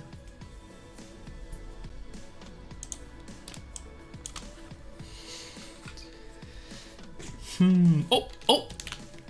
Now this time I could see it happen. This time I actually accidentally pushed over that drawing and lost the drawing this way. I mean, fortunately they're never entirely gone. You can always bring them back, but okay, so I keep sometimes pushing and drawing over and then I lose one. That's good to know.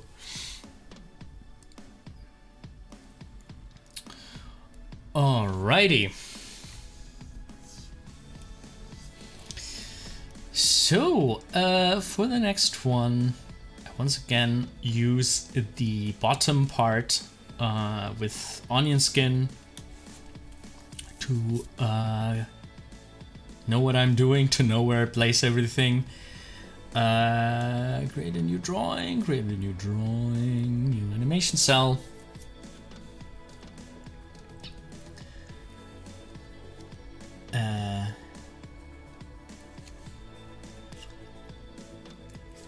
Leaning a little forward, just a little bit, because I mean he thinks the danger is lurking there, so not sure he would do much.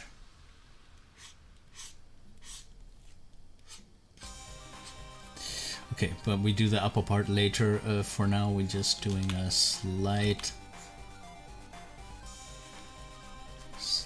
adjustment.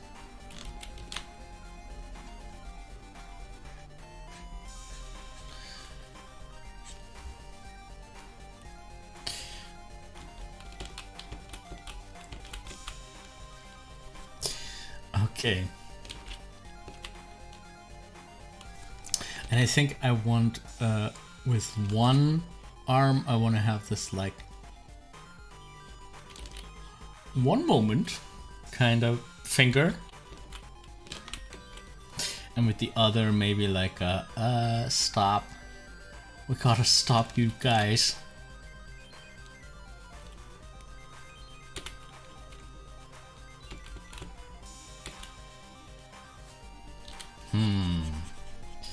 Not quite happy with that arm back here.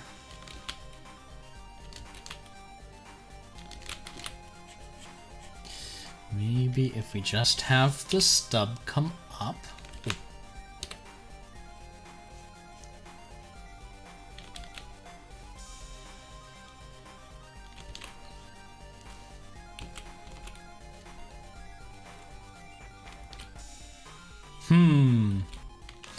Or we should just stay with the stubs.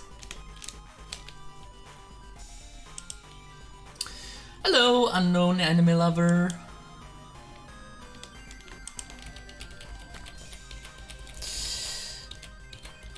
Okay, let's try it with stubs first. Maybe they work.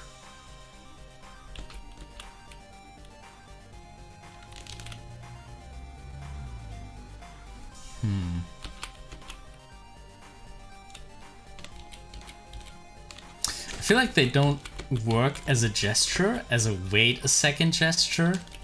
So we do need some detail here. The question is how much detail?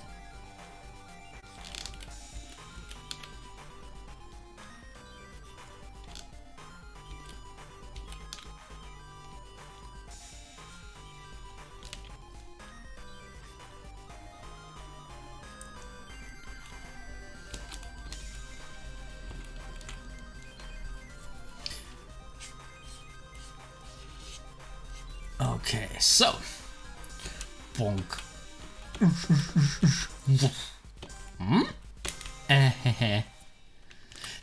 I like the pointing. I do like the pointing. I feel like it's so cartoony. We have to do that. We have to do like a... We can make this work. We can figure this out. So here, here, here. Little chubby finger.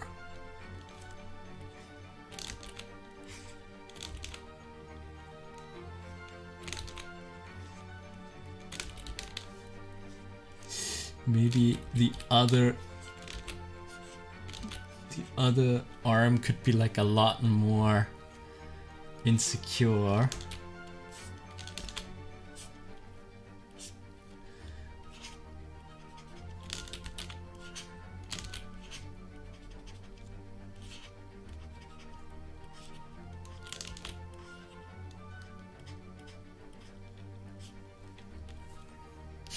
How does this work? So, huh?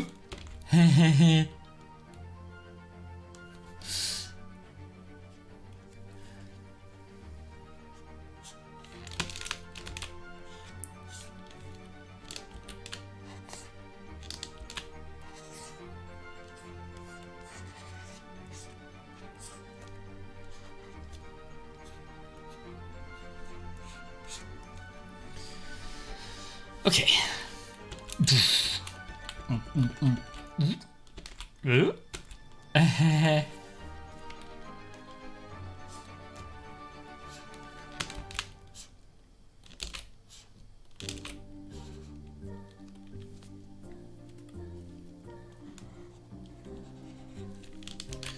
Okay, so 1, 2 dents here, and then 1, 2, 3 dents in the back.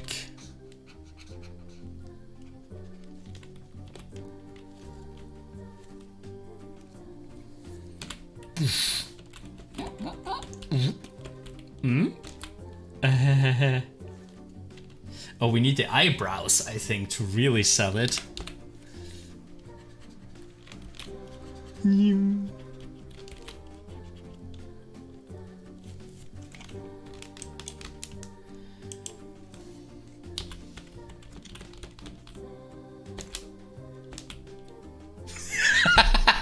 Oh, this is so stupid.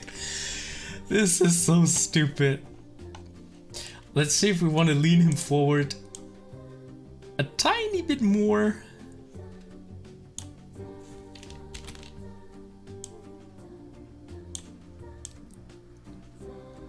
A little bit of a lean.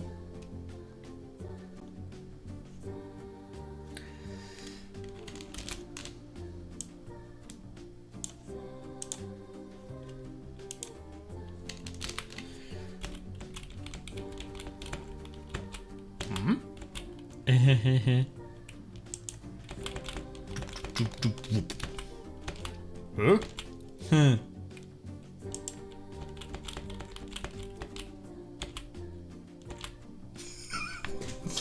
Oh my god. I think it's working. I think what we're trying to do is coming across. And yeah. Thank you, the only noodle. Right, I love the animation, it looks so silly. Yeah, silly is the thing that we're going for. And now we have that lovely picking up pose. Don't forget, we wanted to stick out the booty a little more. Really sticking up the booty.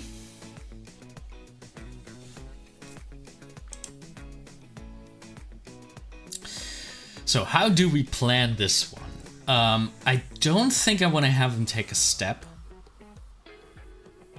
We could have him take a step.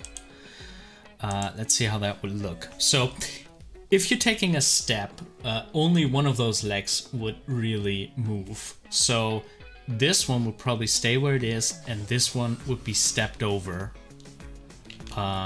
So we could do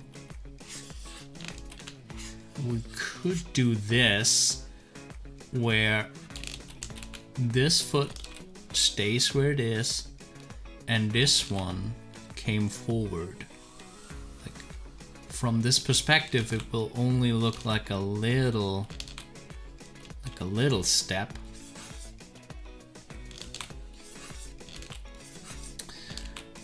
But yeah, maybe that's what we need to really get him over there.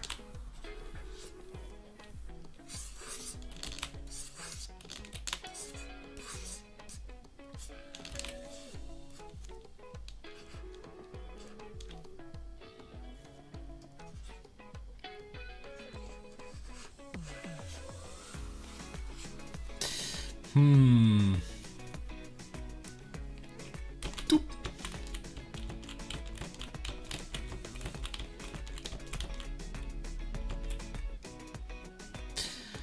Or alternatively, everything stays in place.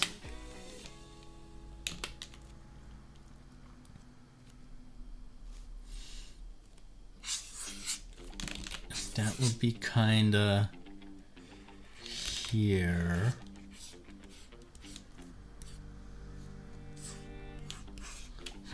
He's not reaching far enough.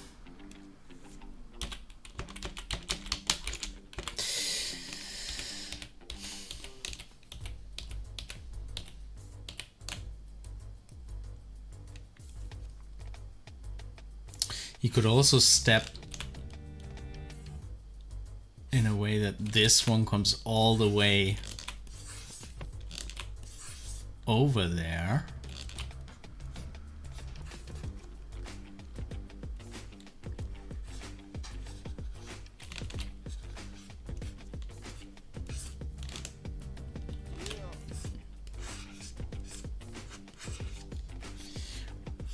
Which in terms of reach makes more sense. He's kind of grabbing the spear more. Ah, that's too much. That's too much. I like the tiny step more. Yeah, I agree. We should probably keep it just a little bit.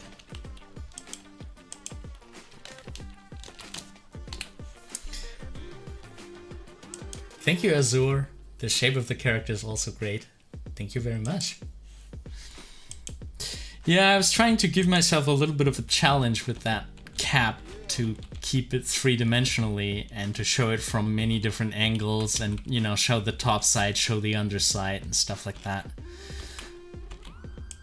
As a little bit of a challenge.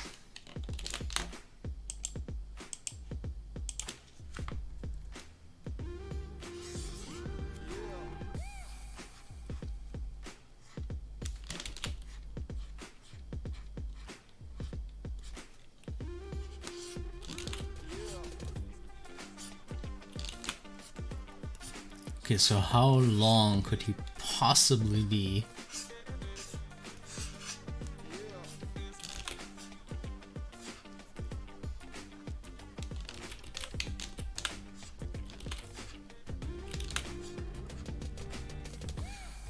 So something like this maybe.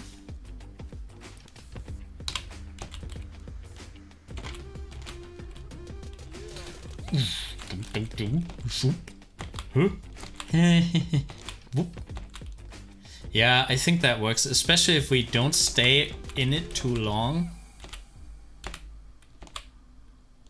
It doesn't matter if he's just grabbing it at the very beginning, I think. So now we have the 1, 2 side of the cap here, and we have 1, 2, 3 here.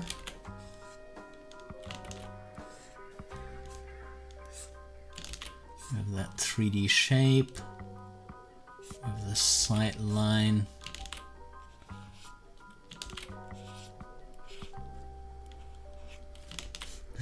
Let's see if we can make the booty stuck out even more.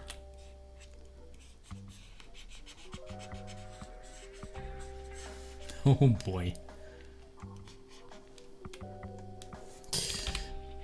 The shape doesn't make entirely a lot of sense, but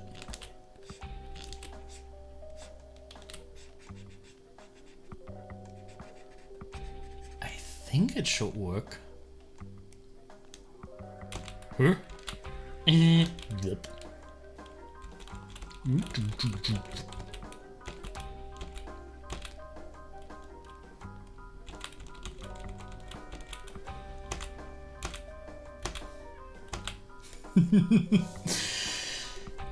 Yeah, I think we're on a good path there. Looking good. Let's flip through it one more time. I like how it's coming together. Tired little mushroom. Bonk. Oh. Whoop. Huh? Very nice.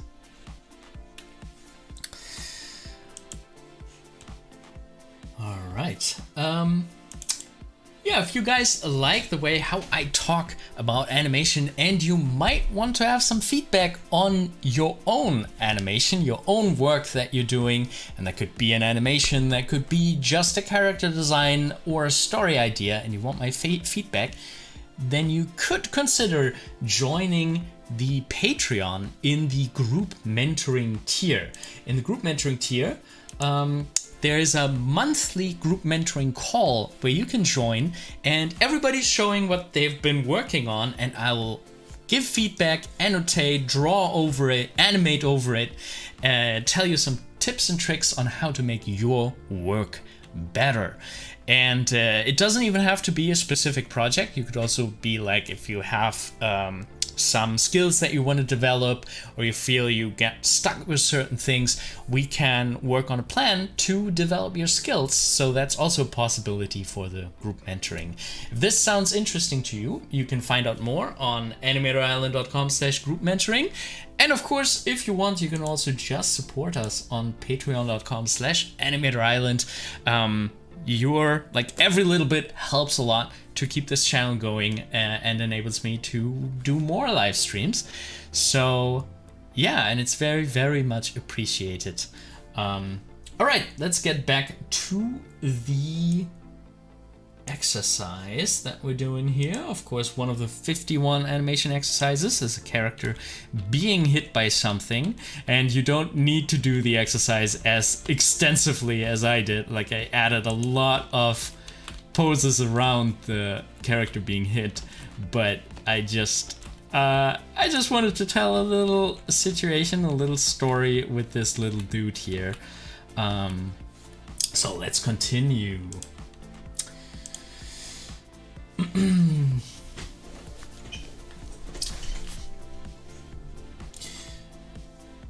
Noodle says, do you have any tips for beginner animators? Well, in general, you might want to check out our course. We have a course that is free on animatorisland.com/2D. There are a few like premium site lessons that cost a little bit of money, but the really informative part of it, the parts where I give a lecture about how animation work, those are completely free on YouTube. So you might want to start with that. And there's actually in this playlist there is a nice little exercise that every beginner could start with. It's not the bouncing ball, it's animating something flying along a path.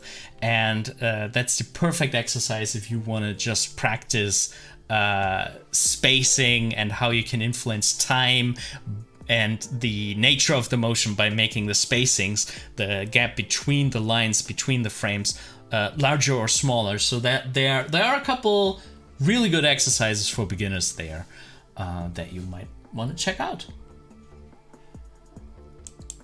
And you know, other than that, there are so many great YouTubers on this platform.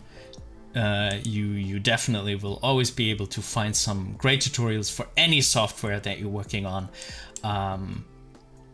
And maybe the one piece of advice is animation isn't about software. Animation is about knowing how timing and spacing works, how physics work, how body mechanic work, and how acting and the human mind operates. And those are completely independent from software. Okay, so we're going back to this shape, but this time he has the spear in his hand. So let's do that.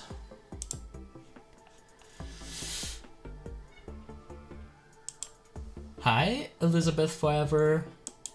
Nice to see you. How you doing? Okay, so we need to make the spear invisible. It's gonna be a split clip and get rid of that one so he can actually take up the spear. And you know what? We're just gonna trace this shape. I think that's gonna look kind of funny if we do that. So this is number 8. Let's put number 8 in there, and then we can just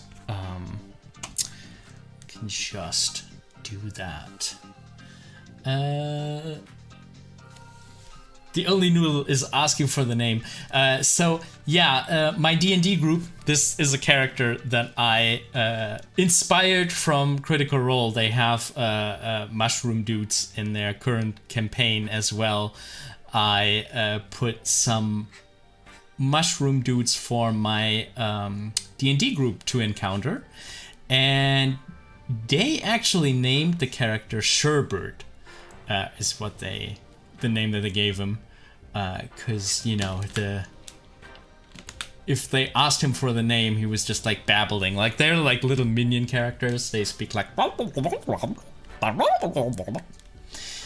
So the name, like if they asked him for the name, he was like.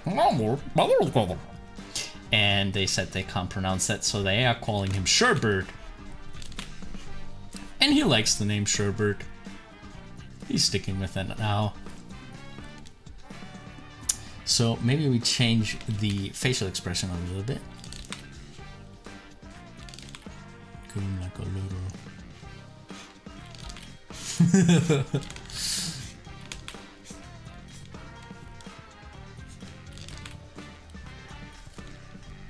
Yeah, he means business.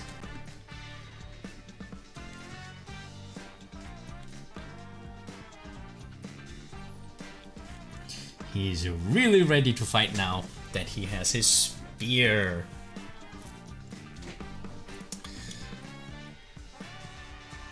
Is this mushroom based on an oyster mushroom? Let me look up the English name for the mushroom. English. Uh-huh. I did not know this. So they called chanterelles? Chanterelles? Chanterelles? In German, it's Pfifferlinge. As ein Pfifferling. Let's look up an image. Real. No, not a recipe, an image. Oh no, looking up a recipe while I'm drawing him. That's not so nice. I guess they're not as chubby.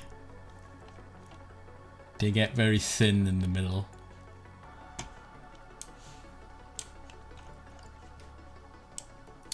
I like them with dumplings.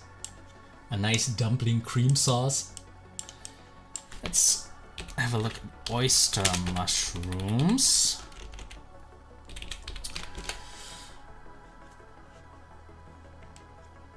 Ah, they also have a little bit of that shape. They don't have as many dents in the cap. But yeah, that could work too. I think there are actually some mushrooms that are more chubby. But I really don't know. I'm not a mushroom expert.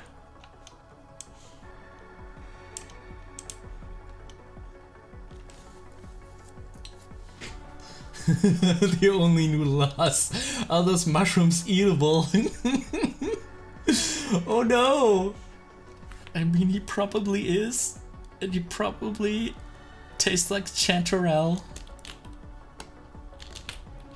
Like Pfifferling. Oh no. Who knows? Maybe the D&D group will find out.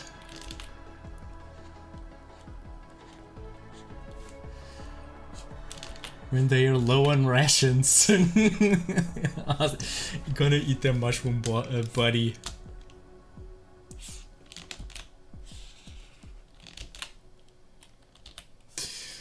Okay, so if I put the spear through... Oh no, wrong pencil again.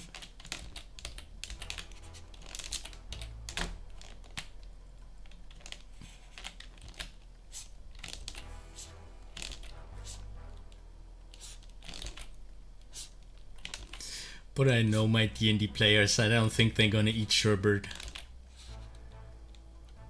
They're more likely to adopt him. Their little mushroom son.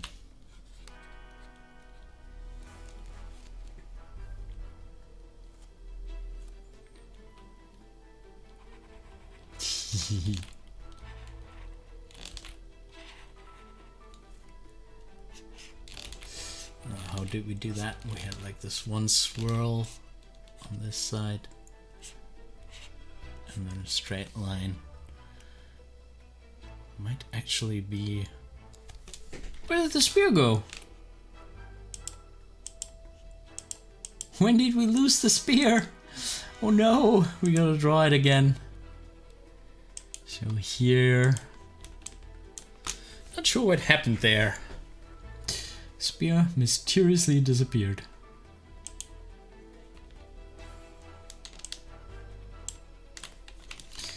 Can I shift all of the drawings over? No, I can't. Can I?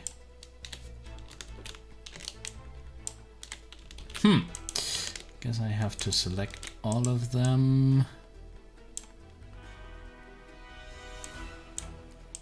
And then I can trace the spear onto its layer on the ground.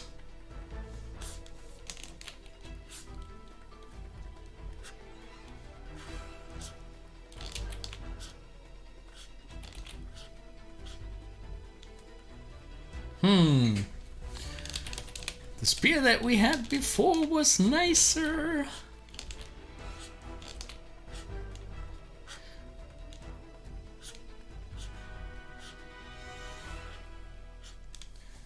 Okay. That should work for now. I'll put this drawing back. There we go. Nothing ever happened. We never left a spear.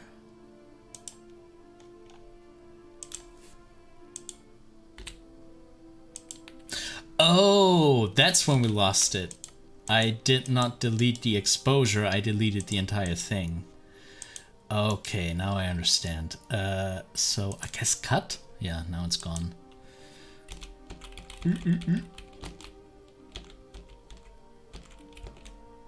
Okay, that works. Spear could be a tiny bit longer, but let's just expand it into the back.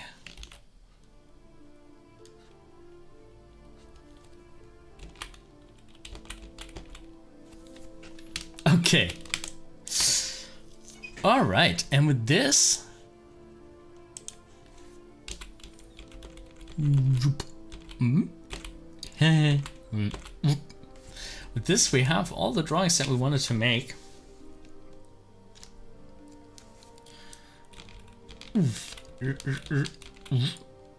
Oh.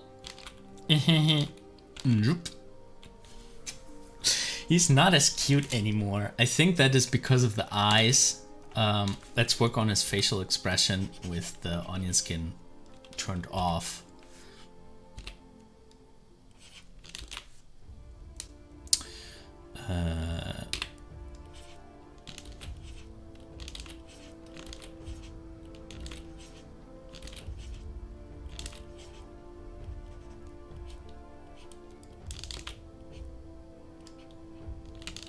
It should be adorable anger.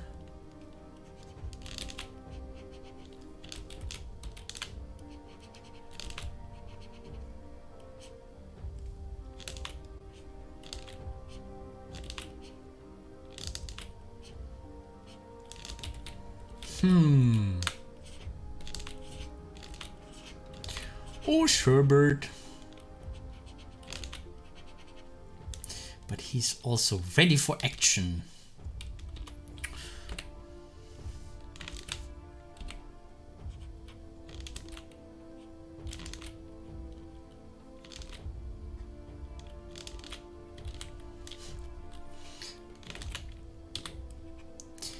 Maybe let's try something with the mouth. Have a little bit of like an no, I don't think that doesn't work. I don't think that works.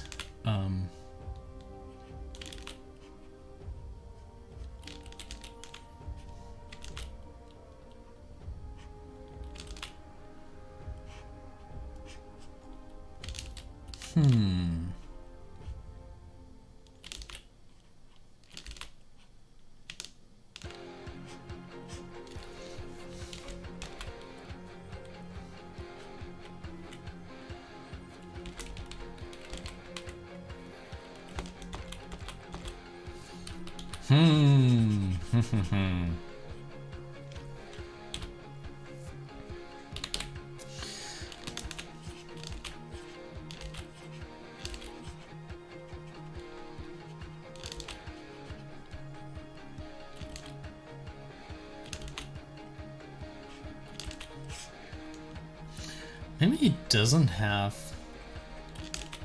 a mouth anymore.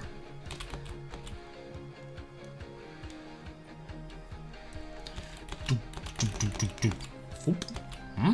Oh.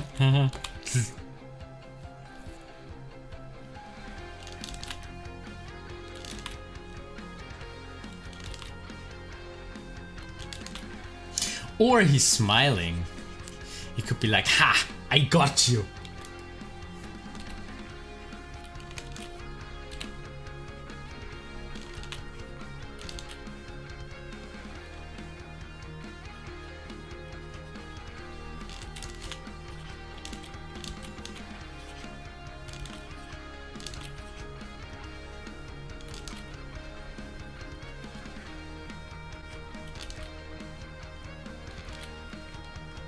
That would be a nice contrast to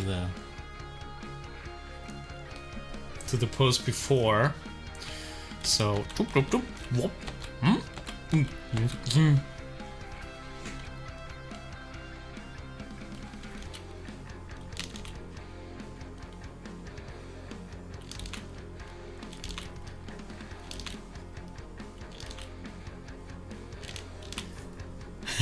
Can he beat Goku? For sure.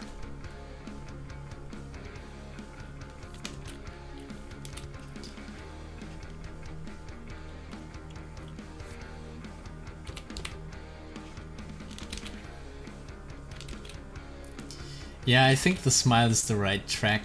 I just...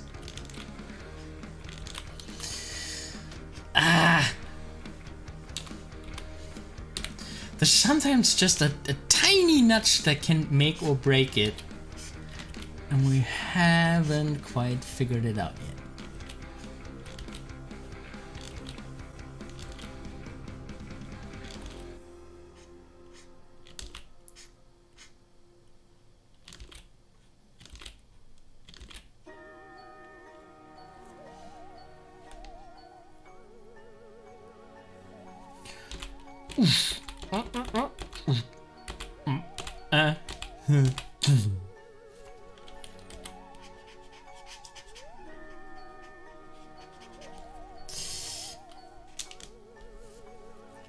Spear Mushroom before GTA 6. Yeah.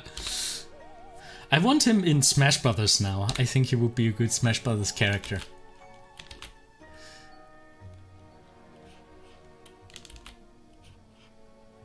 My preferred Smash Brothers characters are the silliest ones. I really like the Piranha Plant.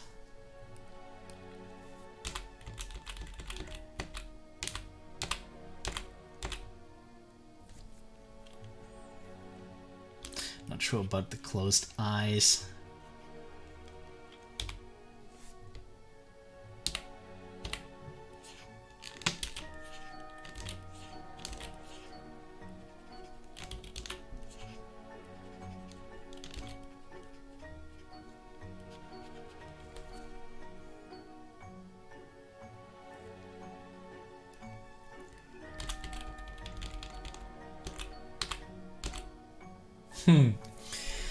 That's a really good question in the chat by Samuel Perker. How do you keep track of not letting volume away when flipping between frames? So this specific frame was actually traced from this one. So that's the reason why it has the same volume as that one, because it's literally traced. And the secret is kinda those two balls, because if you nail them, you can draw the rest of it under it.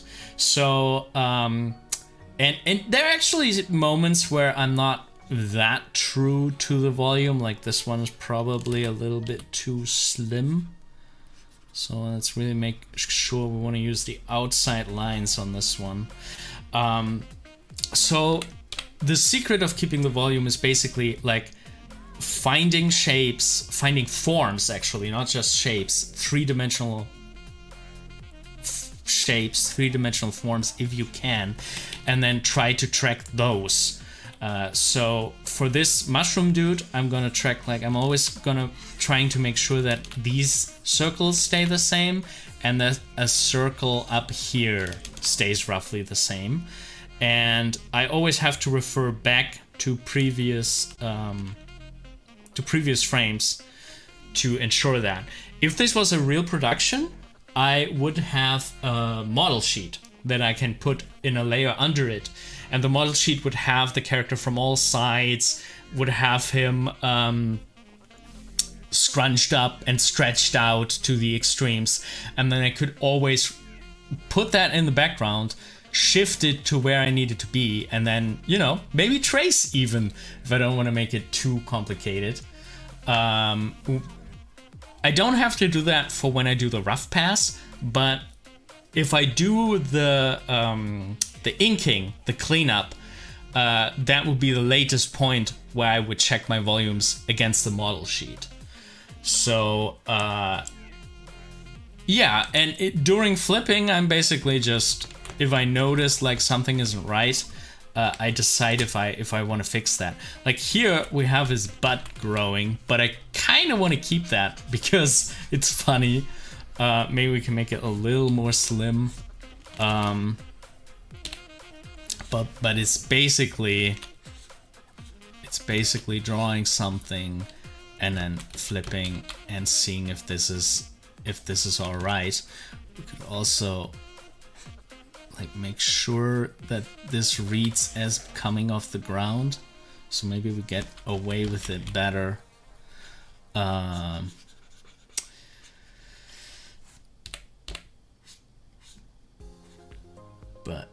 yeah, when spacing is huge, it's hard to keep volume. So you could always work with reference layers. So we could make an entire new folder here just for this. I could go to a moment where I'm like, okay, this is kind of how I want the volume to be. And I could go in there and be like, this is going to be my reference for the belly shape. So usually I'm going to use like a different color, like something like that. Something like this, where I'm going to be really precise, more precise than I'm being right now. Would pop that into the background. And after I've tried to make the pose fun and dynamic, I will go in, shift that layer over to this one, and just place it where it needs to be. And then I would see, oh, yeah, this doesn't work. So I would go back to my top layer. And I would stick to that. And of course, you know, this also depends on perspective. Sometimes this shape would actually get larger because of perspective. Okay. So, and then I would just hide it, and I would have kept the volume. But this is also something like, you know, the longer you animate, the more animations you do in your life, the better your initial feeling for these shapes will be. And that will make it easier to keep the volume. And sometimes it might not matter that much. Like on the way over here, this is not that good. Let's actually use our little ball here and check this again. This is a cool thing if you see your sketch phase a little bit more like sculpting. You're like sculpting the animation. You're not like trying to nail it immediately, but you know, you push shapes out.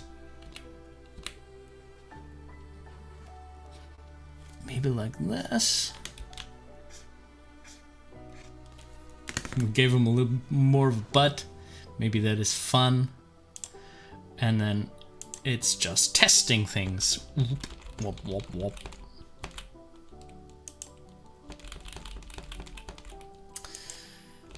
Glad it helped. Always happy to help. Bom, bom.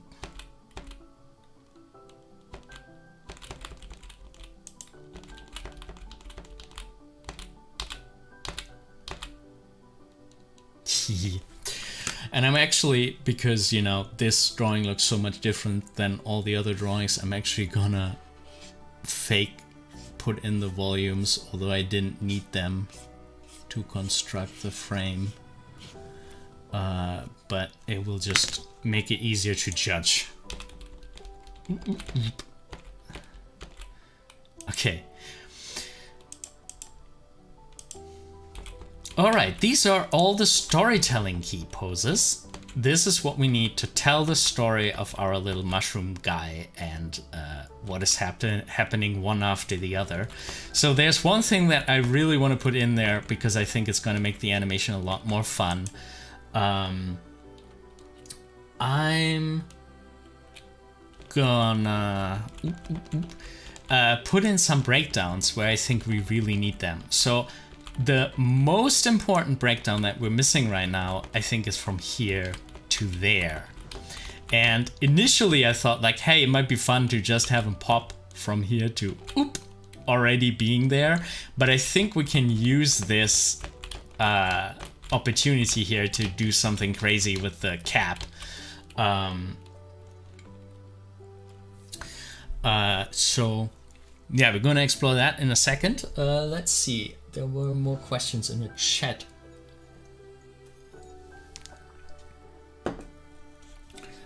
Unknown anime lover asks, how can we make curly hairs for a male character? Curly hair?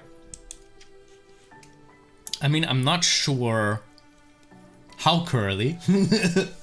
That, I mean, it depends. So I'm not sure what you're picturing here. It basically I don't know, it's all built around spirals. Like if you actually go into doing individual curls,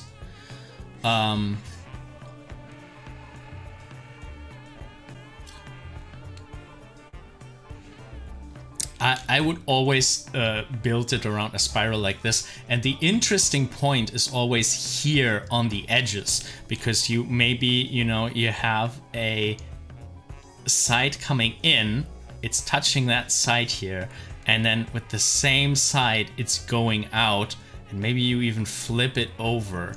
So, you know, playing around with the sides can be very interesting for like ribbons and curled hair, anything like that. But for hair, you sometimes also get away with just, you know, just doing bubbles, because it's a lot of curls together that shape the bubbles. And then inside, see those shapes that we have here? Like we have that like nudge here and that nudge here and this one here. If you just put them in occasionally, you can make the impression that you have curly hair. Not sure if that answered the question, but and you know, it always depends a lot on the style. I'm not that good in anime styles, so I'm not sure if it would be exactly the same.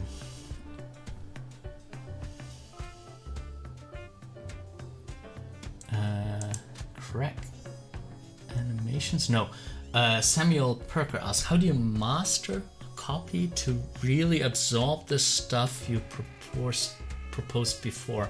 What do you mean with copy? Like copying from reference? Maybe ask a question in a different way. I'm not quite sure I understand.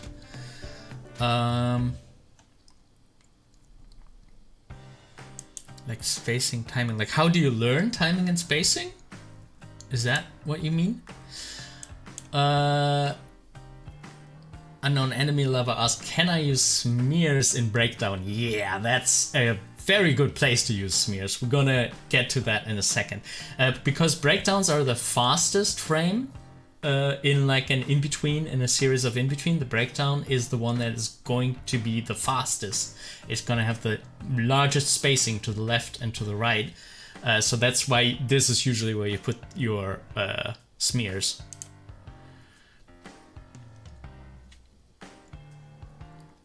Ah, gotcha. Copying masters. Oh, like master animators. Okay, I see. Yeah, copying the masters to learn from them. So learning from reference, especially from other animation. So here's what I'm gonna say about that.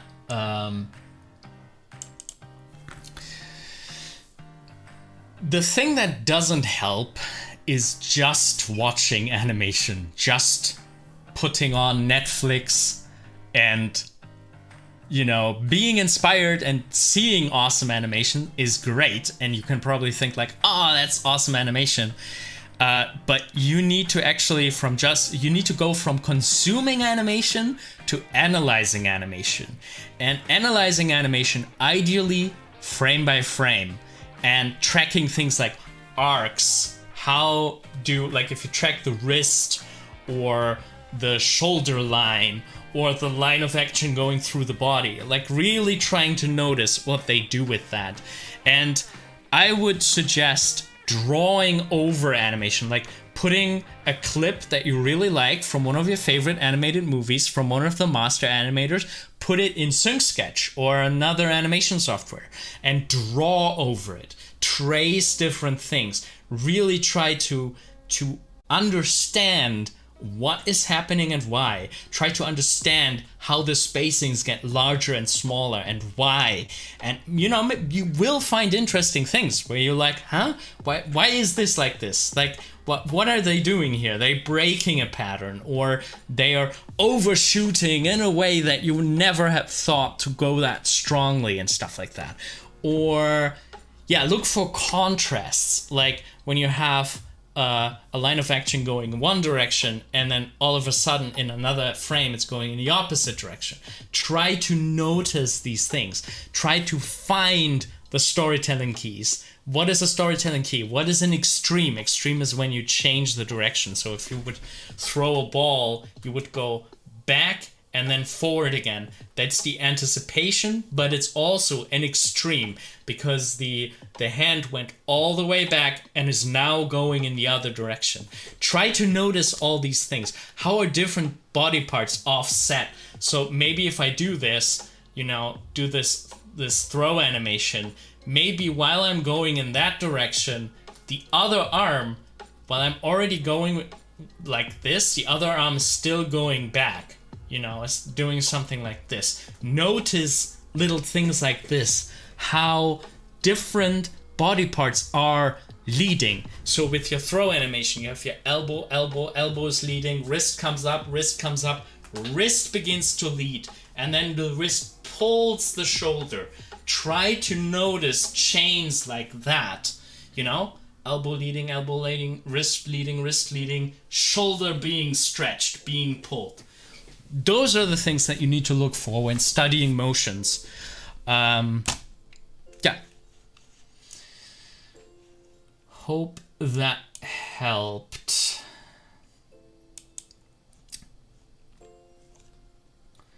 Yeah, Azure is suggesting clips of the rough animation from shows and movies that you can find and see how they were constructed. That's a really good idea too, especially if you're just learning how to think in 3 dimensions. Find good concept art where you can see how 3D shapes were constructed, how they did that. Yeah, that can be really, really helpful. How they sculpted the shapes and the forms.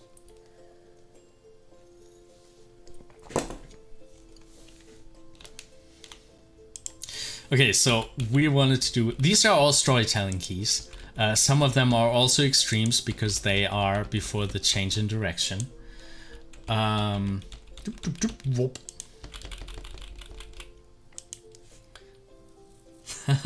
Oh, thank you.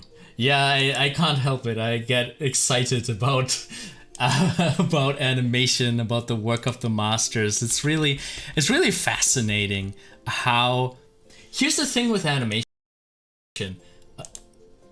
It's so many things at once. I think animation is one of the hardest things you can do in art because you have to juggle so many things at once. You have to know how to draw, well, know about anatomy, and how to construct shapes. You need to know about physics. You need to know about how the body keeps weight. And, you know, in a painting, you can get away with not fully understanding how emotion works, not fully understanding how a character needs to catch certain actions. I mean, the master painters do know this stuff. The master painters are master observers. They could probably also, you know, maybe they would have to learn more about spacing and stuff, but a master painter could do great poses and things like that. But animation is so wonderful and so difficult at the same time because there's just so many things you need to consider. You know, keeping the weight, keeping the balance. How is physics working? How is gravity pulling everything down, making everything heavier? How is gravity accelerating things? How, if you do a cartoon style, do you want to exaggerate reality? Where can you put stuff on top of reality? And then there's acting, there's psychology, there's emotions. How do emotions work and how are they expressed in facial expressions or in the whole body language? Then what looks appealing? You know, just simple things like the shape of the spear top that we looked at earlier, you know, to not just have a triangle, but have this curve there. There's just like a visual component to it, just aesthetics. There's so many things, and the best way to do this is to have a very organized workflow, kind of how we are doing it right now. You know, we didn't do everything at once. We had an exploration process here with the scribbles, and the reason why I do this is because my brain isn't smart enough to do it all.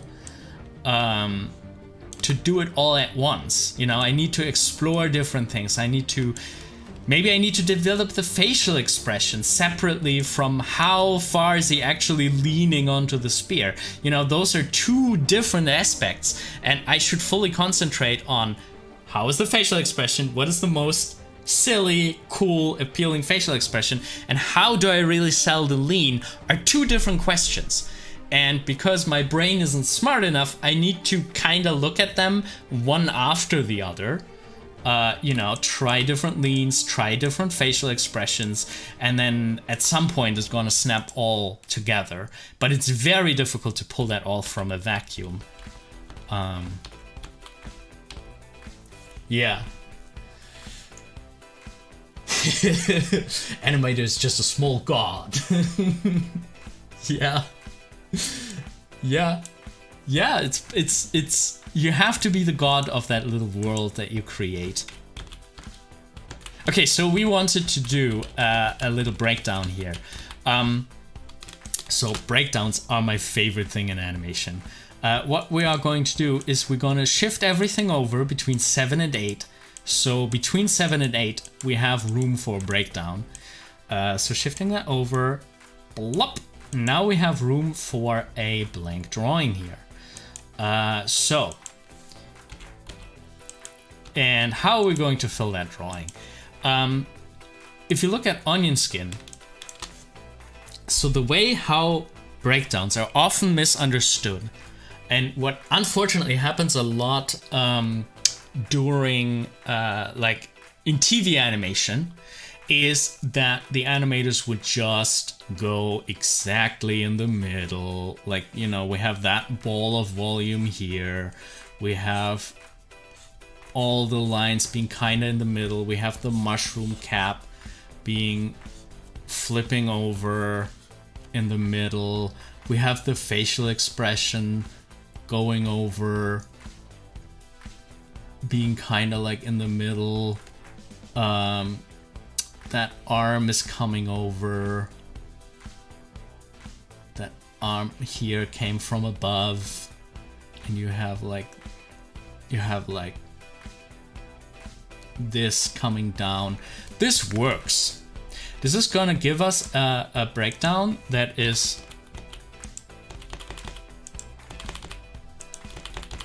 it's okay, but it's not fun.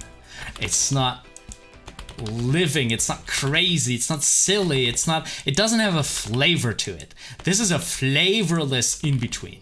There's nothing interesting happening here. There's no new information that we get. So the information that we need to get from a breakdown is there an arc, for example? No? That's a good information that a breakdown should carry. And this breakdown carries that information kinda-ish. I guess everything could be a little further up to really sell that arc. But this is not fun. This is just, let's look at that again. This is just lame. So what would I suggest to do? I would suggest to push everything that we can possibly push about this. And you might not want to use onion skin for this, because onion skin kinda tempts you to just put that one ball here, put that other ball here, and be done with it. And flipping usually gives you better results. I wouldn't use flipping for the position of the legs down here, or at least for that one, because this leg needs to stay solid on the ground. Samuel Perker asks, do you have a Discord server? I do not. This is something that I get asked a lot. I'm thinking about it.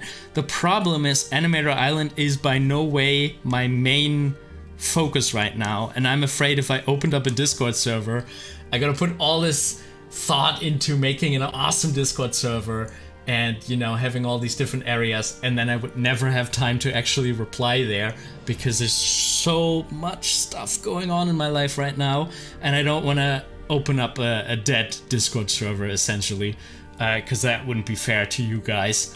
So right now I don't have a Discord server. If you're looking for one, there is the one by Darren T. He's another YouTuber who makes a lot of OpenToonz tutorials. Darren T. I think he has an active Discord server.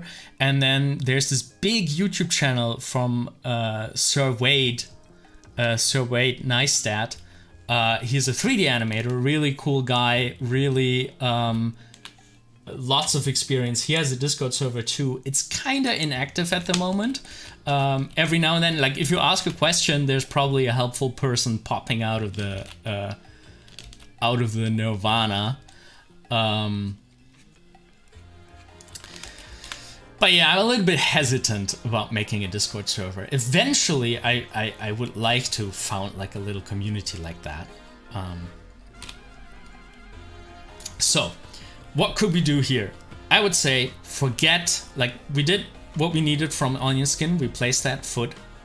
Now I'm gonna switch onion skin off, and I'm gonna flip through it. And while flipping through it, I'm gonna try to do something fun here.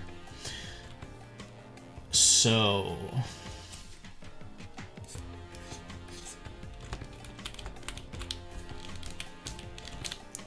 let's go for that main shape. Go something flowy and big. Let's see.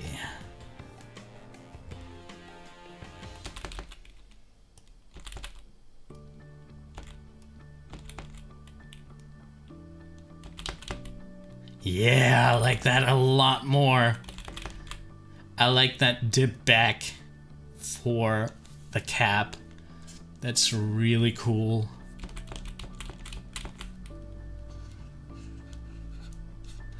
And you know, maybe it's actually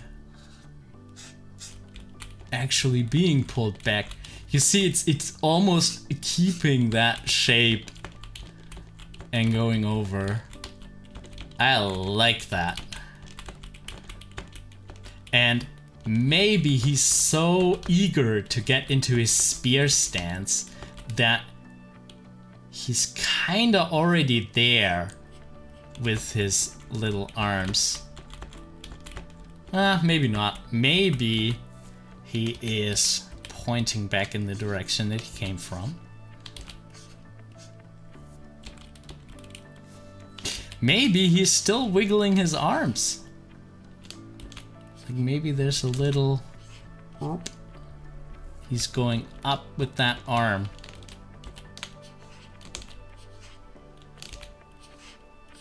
You know, because he had that little arm down and now he's pulling it back up.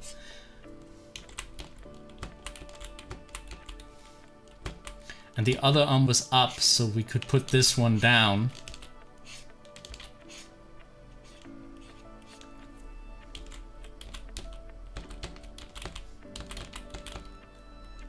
Yeah. And he comes out of the wiggling. And the arm motion of his right arm is a continuation of the wiggling. I really like that. See how we're making so many more interesting decisions here?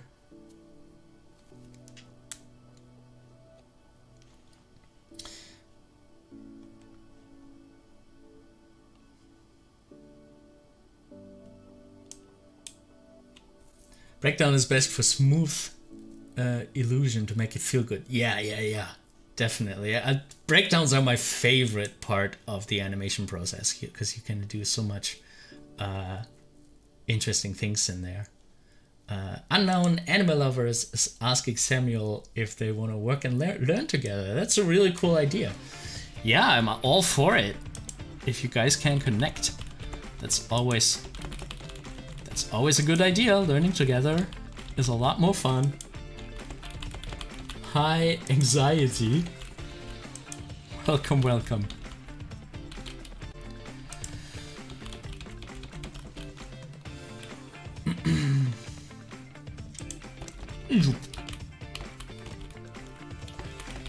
Let's do something fun with the facial expression too. You know, we don't want to just go from, like, you know, the cheap way would probably be going like somewhere in the middle. Like that. So that would be the more boring way to transition. Let's do something crazy here and tilt the facial features really back. I think that could be quite fun. We could also close the eyes, but I think I do like the focus.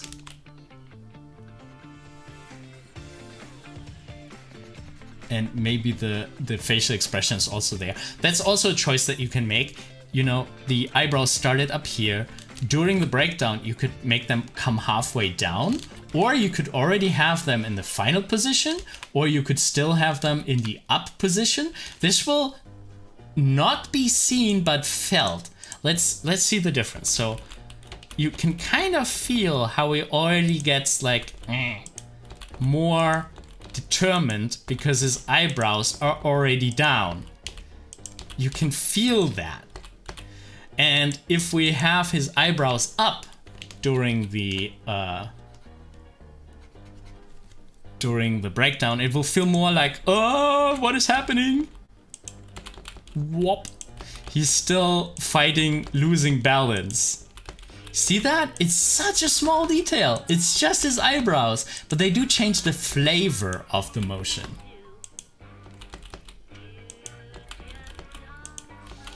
Jump.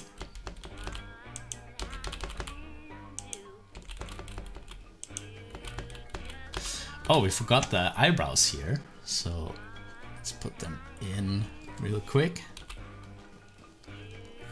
Maybe we can do something fun, something more fun with these eyebrows actually.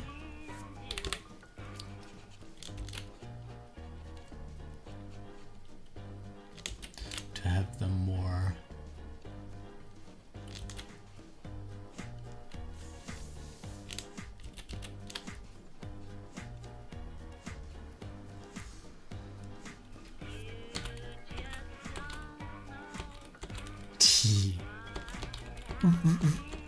Whoop. Oh, I like it.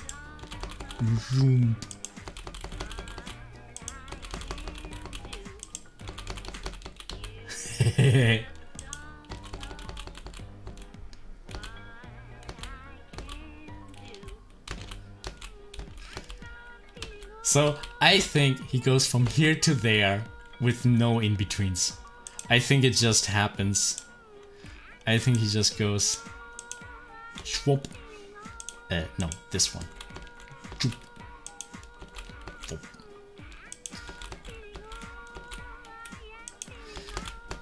Let's see if we want to put a breakdown from here to here. I think you can do something fun there as well.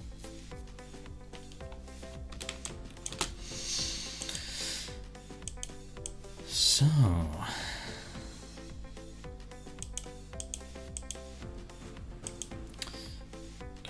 here in between. You see, actually, you know, to the point that my brain isn't smart enough to do so many things at the same time, you notice that one of the things I'm not doing right now is timing. I'm just flipping through my drawings. I'm not doing any timing. And that is by choice, because I'm not smart enough to do cool breakdowns and good timing at the same time. So I right now I have all my frames one after the other on the timeline. No timing yet. I don't spread them around in the timeline. If I want to have a preview, I switch off onion skin and I flip through the drawings one by one, but I don't want to concern myself with timing yet.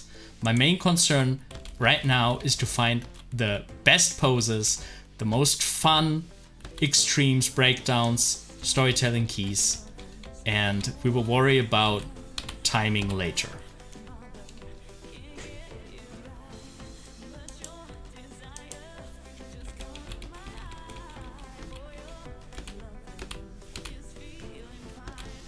Okay, so how do we get from here to there? Let's try something fun. Once again, I am going to use the bases here. I think I want to work with the foot planted on the ground. And then let's see how it looks with the foot coming down. That might be fun.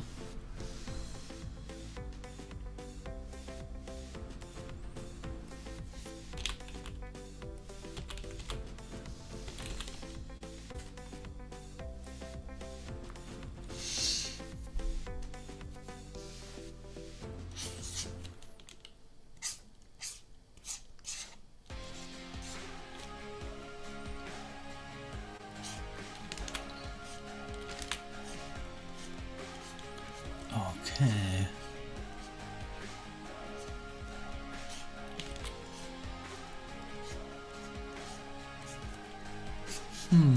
Oh, I'm animating again in onion skin. This will look totally... Yeah, no, I shouldn't do that. I should not have onion skin on while we're doing this. Because I want to milk this for some fun.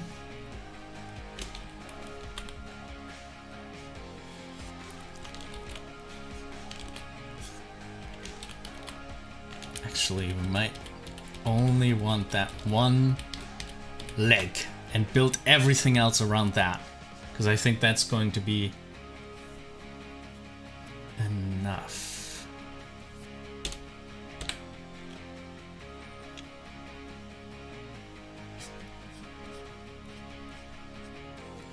Okay, this is enough as an anchor. Now let's get crazy.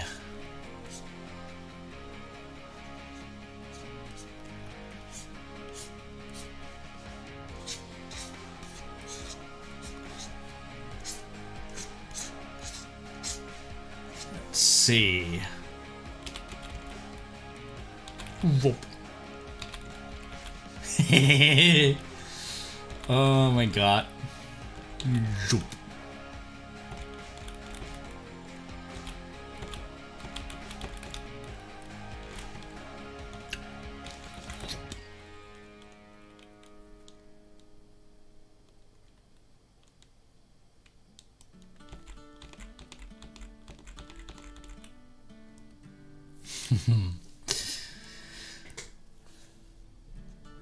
So, what is he doing with this spear? Is it coming from down below?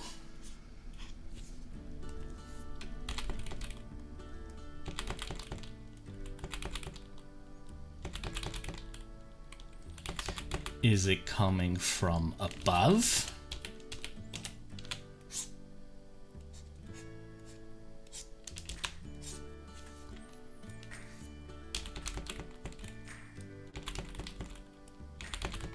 I think I like below more.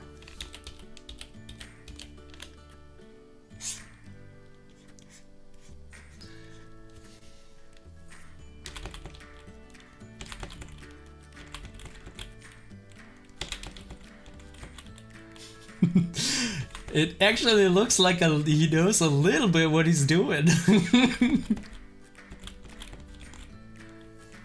That's fun.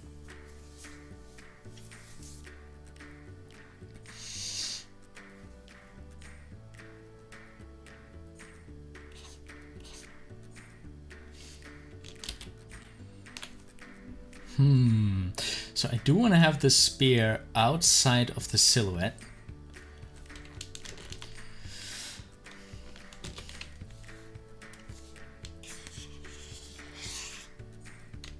So like this maybe? But you know, he still needs to be able to touch it.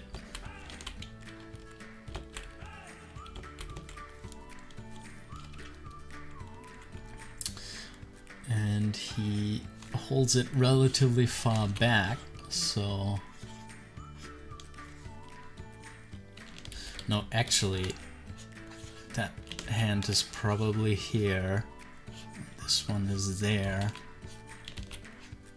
And then it reverses, doesn't it? No.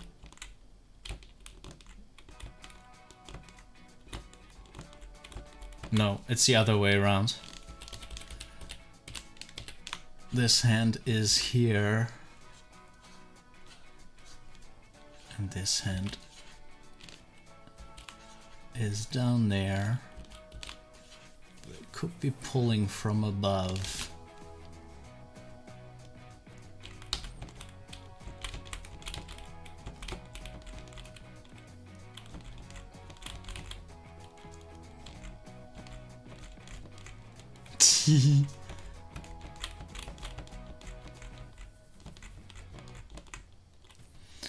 Good.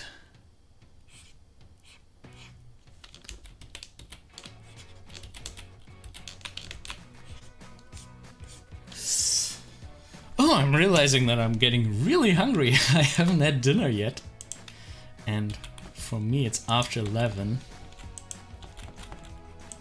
So I should probably have some dinner. Whoop.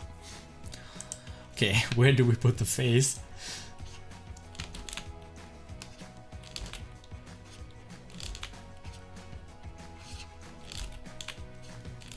Maybe he's really happy about what he's going to do. Closing his eyes.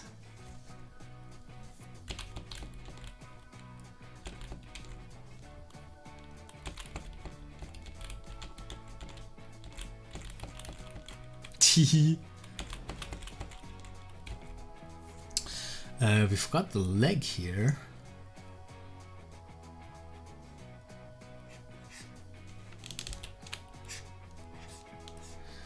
We could do a little bit of a smear for that leg. Let's see how that looks. Draws too much attention. Also, we could just pull it out, see how that works.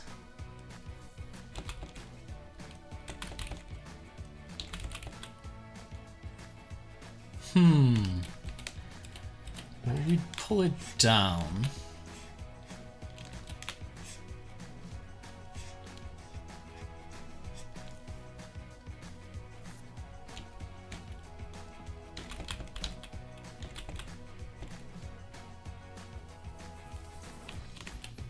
Or straight out. So many possibilities.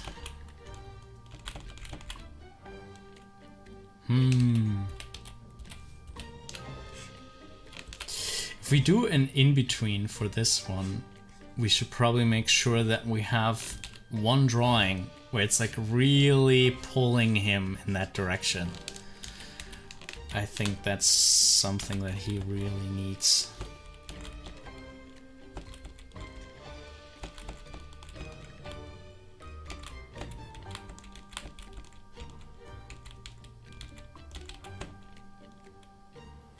Yeah, I think that's fun. Now let's actually animate the stone falling. So we have that cleared up in the animation. So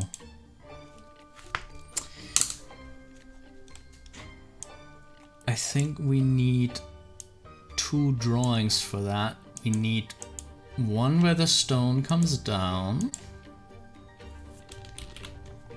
Oh, I didn't actually draw this on a different layer. I wanted to have, you know, the stalactite till here, and then here's a separate layer with the part that will break off.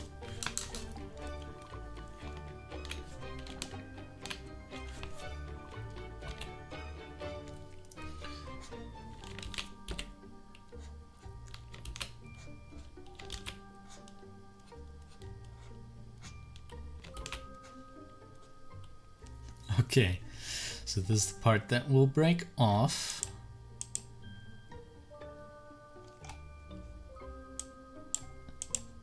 And it was visible right from the beginning. And here is a new frame where we want to see a little bit into it. Like I wanted to rotate a little bit. You see this? I want to see this side that was attached here. I think that could be fun.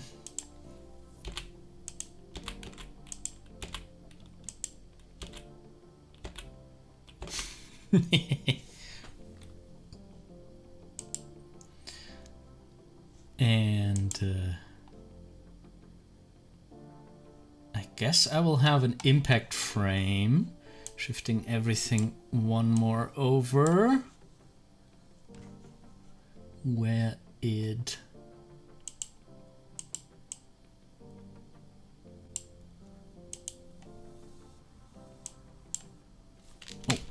not a new animation folder.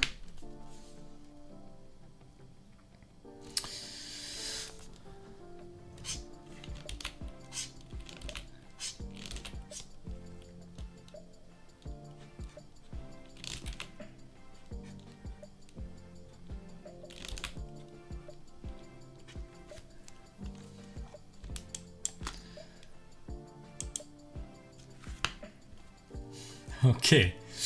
Oh, he's exaggerating so much. Poor guy.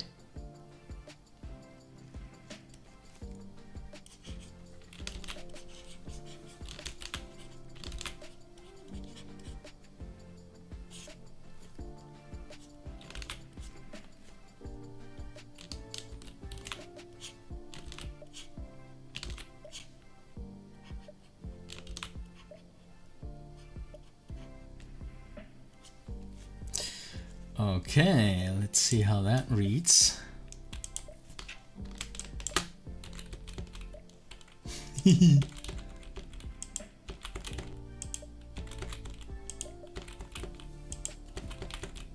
Yeah. And then we need one more.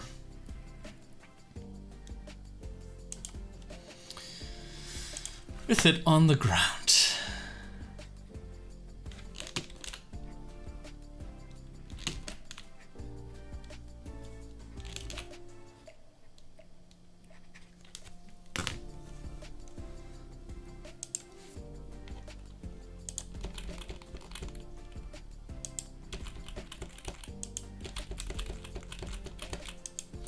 Okay, right now we have him hitting the lowest point and the spear and the stone falling at the same time.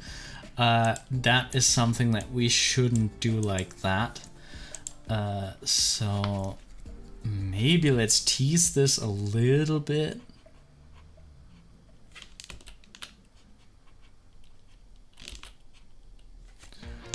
So let's see how that works.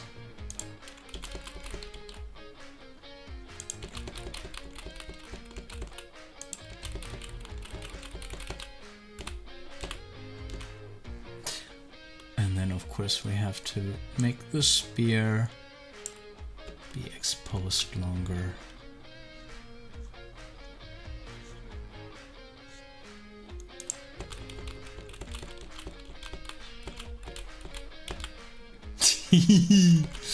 Okay.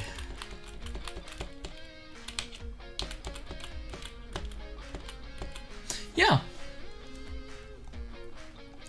I think I really like how that turned out. And you know, this is the blocking that if this was a production, I would probably show this state to a director, or also already make like a guesstimated timing where we just spread them out on the timeline to see if it works. But you know, depending on the project, I would just call the director over and just flip through these drawings the way that I'm doing that right now.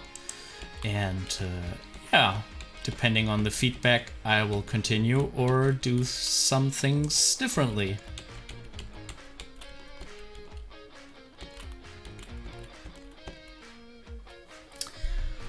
Okay. If you want to take your animation to the next level, you might want to consider to join our group mentoring on Patreon.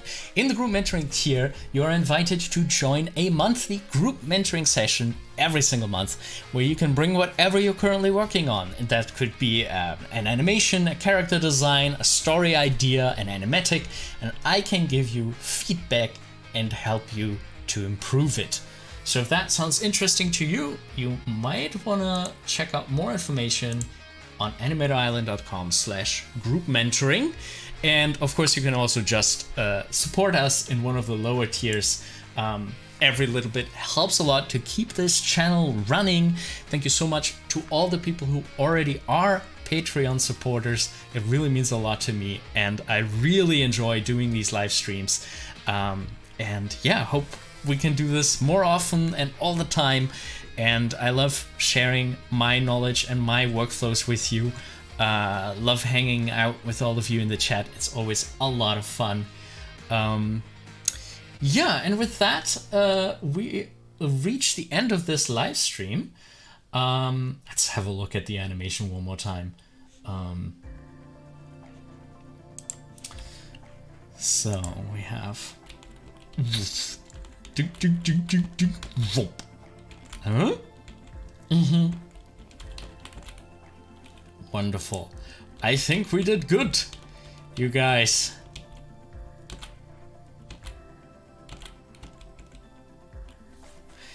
Yeah.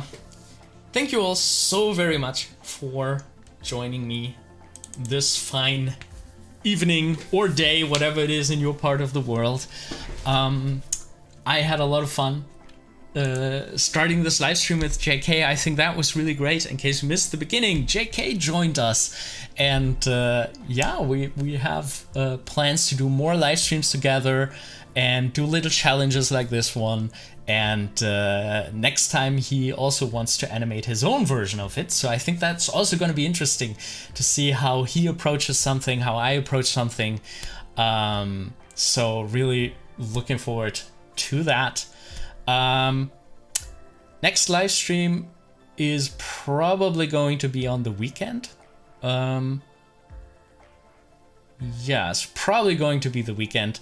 And we're also aiming for not the next Tuesday, but the one after that.